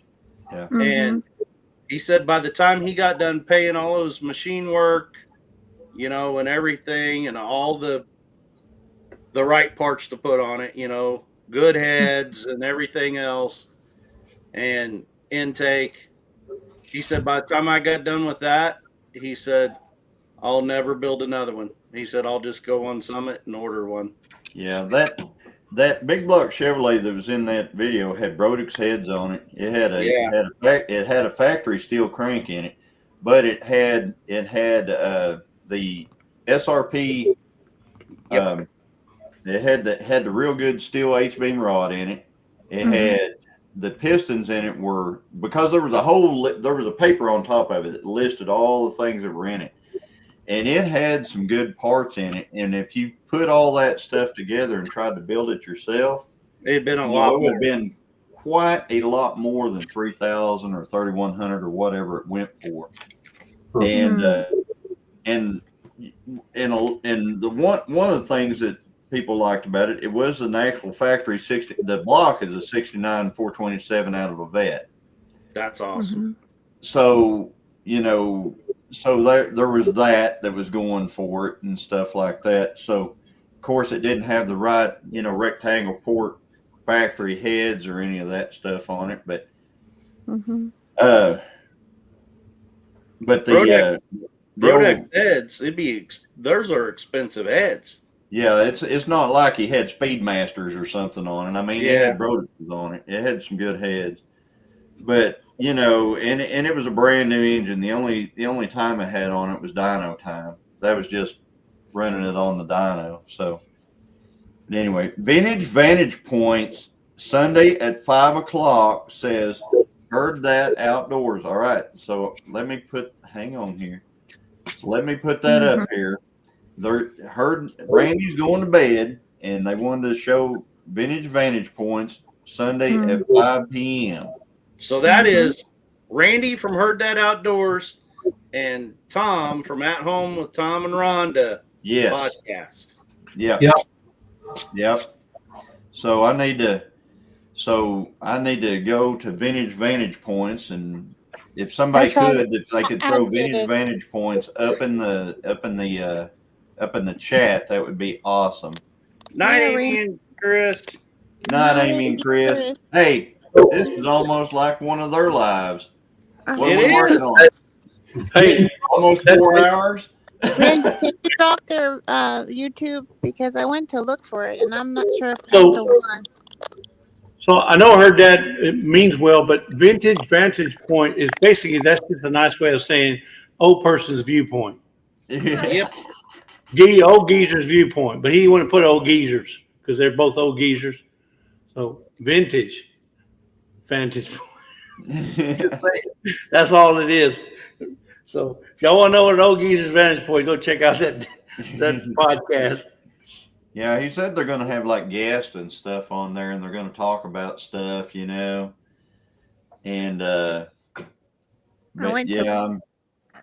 I'm 45. That's at 5. That's at 5:00 tomorrow. I'll try to make it into that, and then Dale is going to be live at 6 tomorrow. We got a whole rundown. Busy Sunday. Then Monday is Digging in the Word with Sisters. So that's on at 7 p.m. on Monday. And then next Saturday is Jesse and Lisa and they're gonna, or is it gonna be the Doge wheel again, or?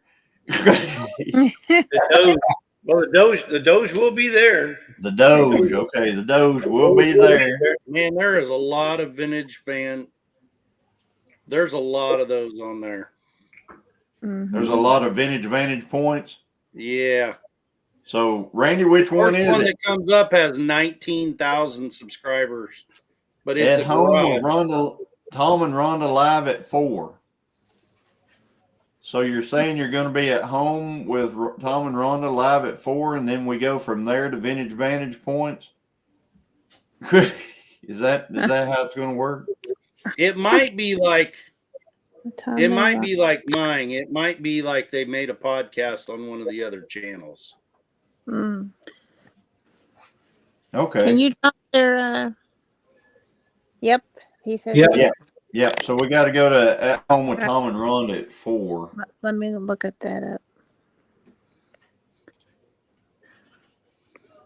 All right. I got it. So yeah, they're gonna have folks in there, and they're gonna talk about just all kinds of conspiracy theories and stuff. They don't have a thumbnail up yet, so Yeah, that's what I noticed. Conspiracy theories is like, yeah, well, that was true. Bingo. So, anyway, well, guys, we've been on here, gosh, 3 hours and 55 minutes and 55 seconds. don't even say nothing about ours anymore. Now I don't want to hear it. I'm ready for bed. I'm Hey, tired. I've had a great time. You missed it, Jesse. At least when You people missed leave it, my Jesse. I'm gonna leave you with something. If you didn't see this, hang on. If you didn't see this, I'm gonna leave you with what was caught on trail camera. Oh, the outdoor. Yeah. It's like that TV show. They don't used tell to- me it's Sasquatch.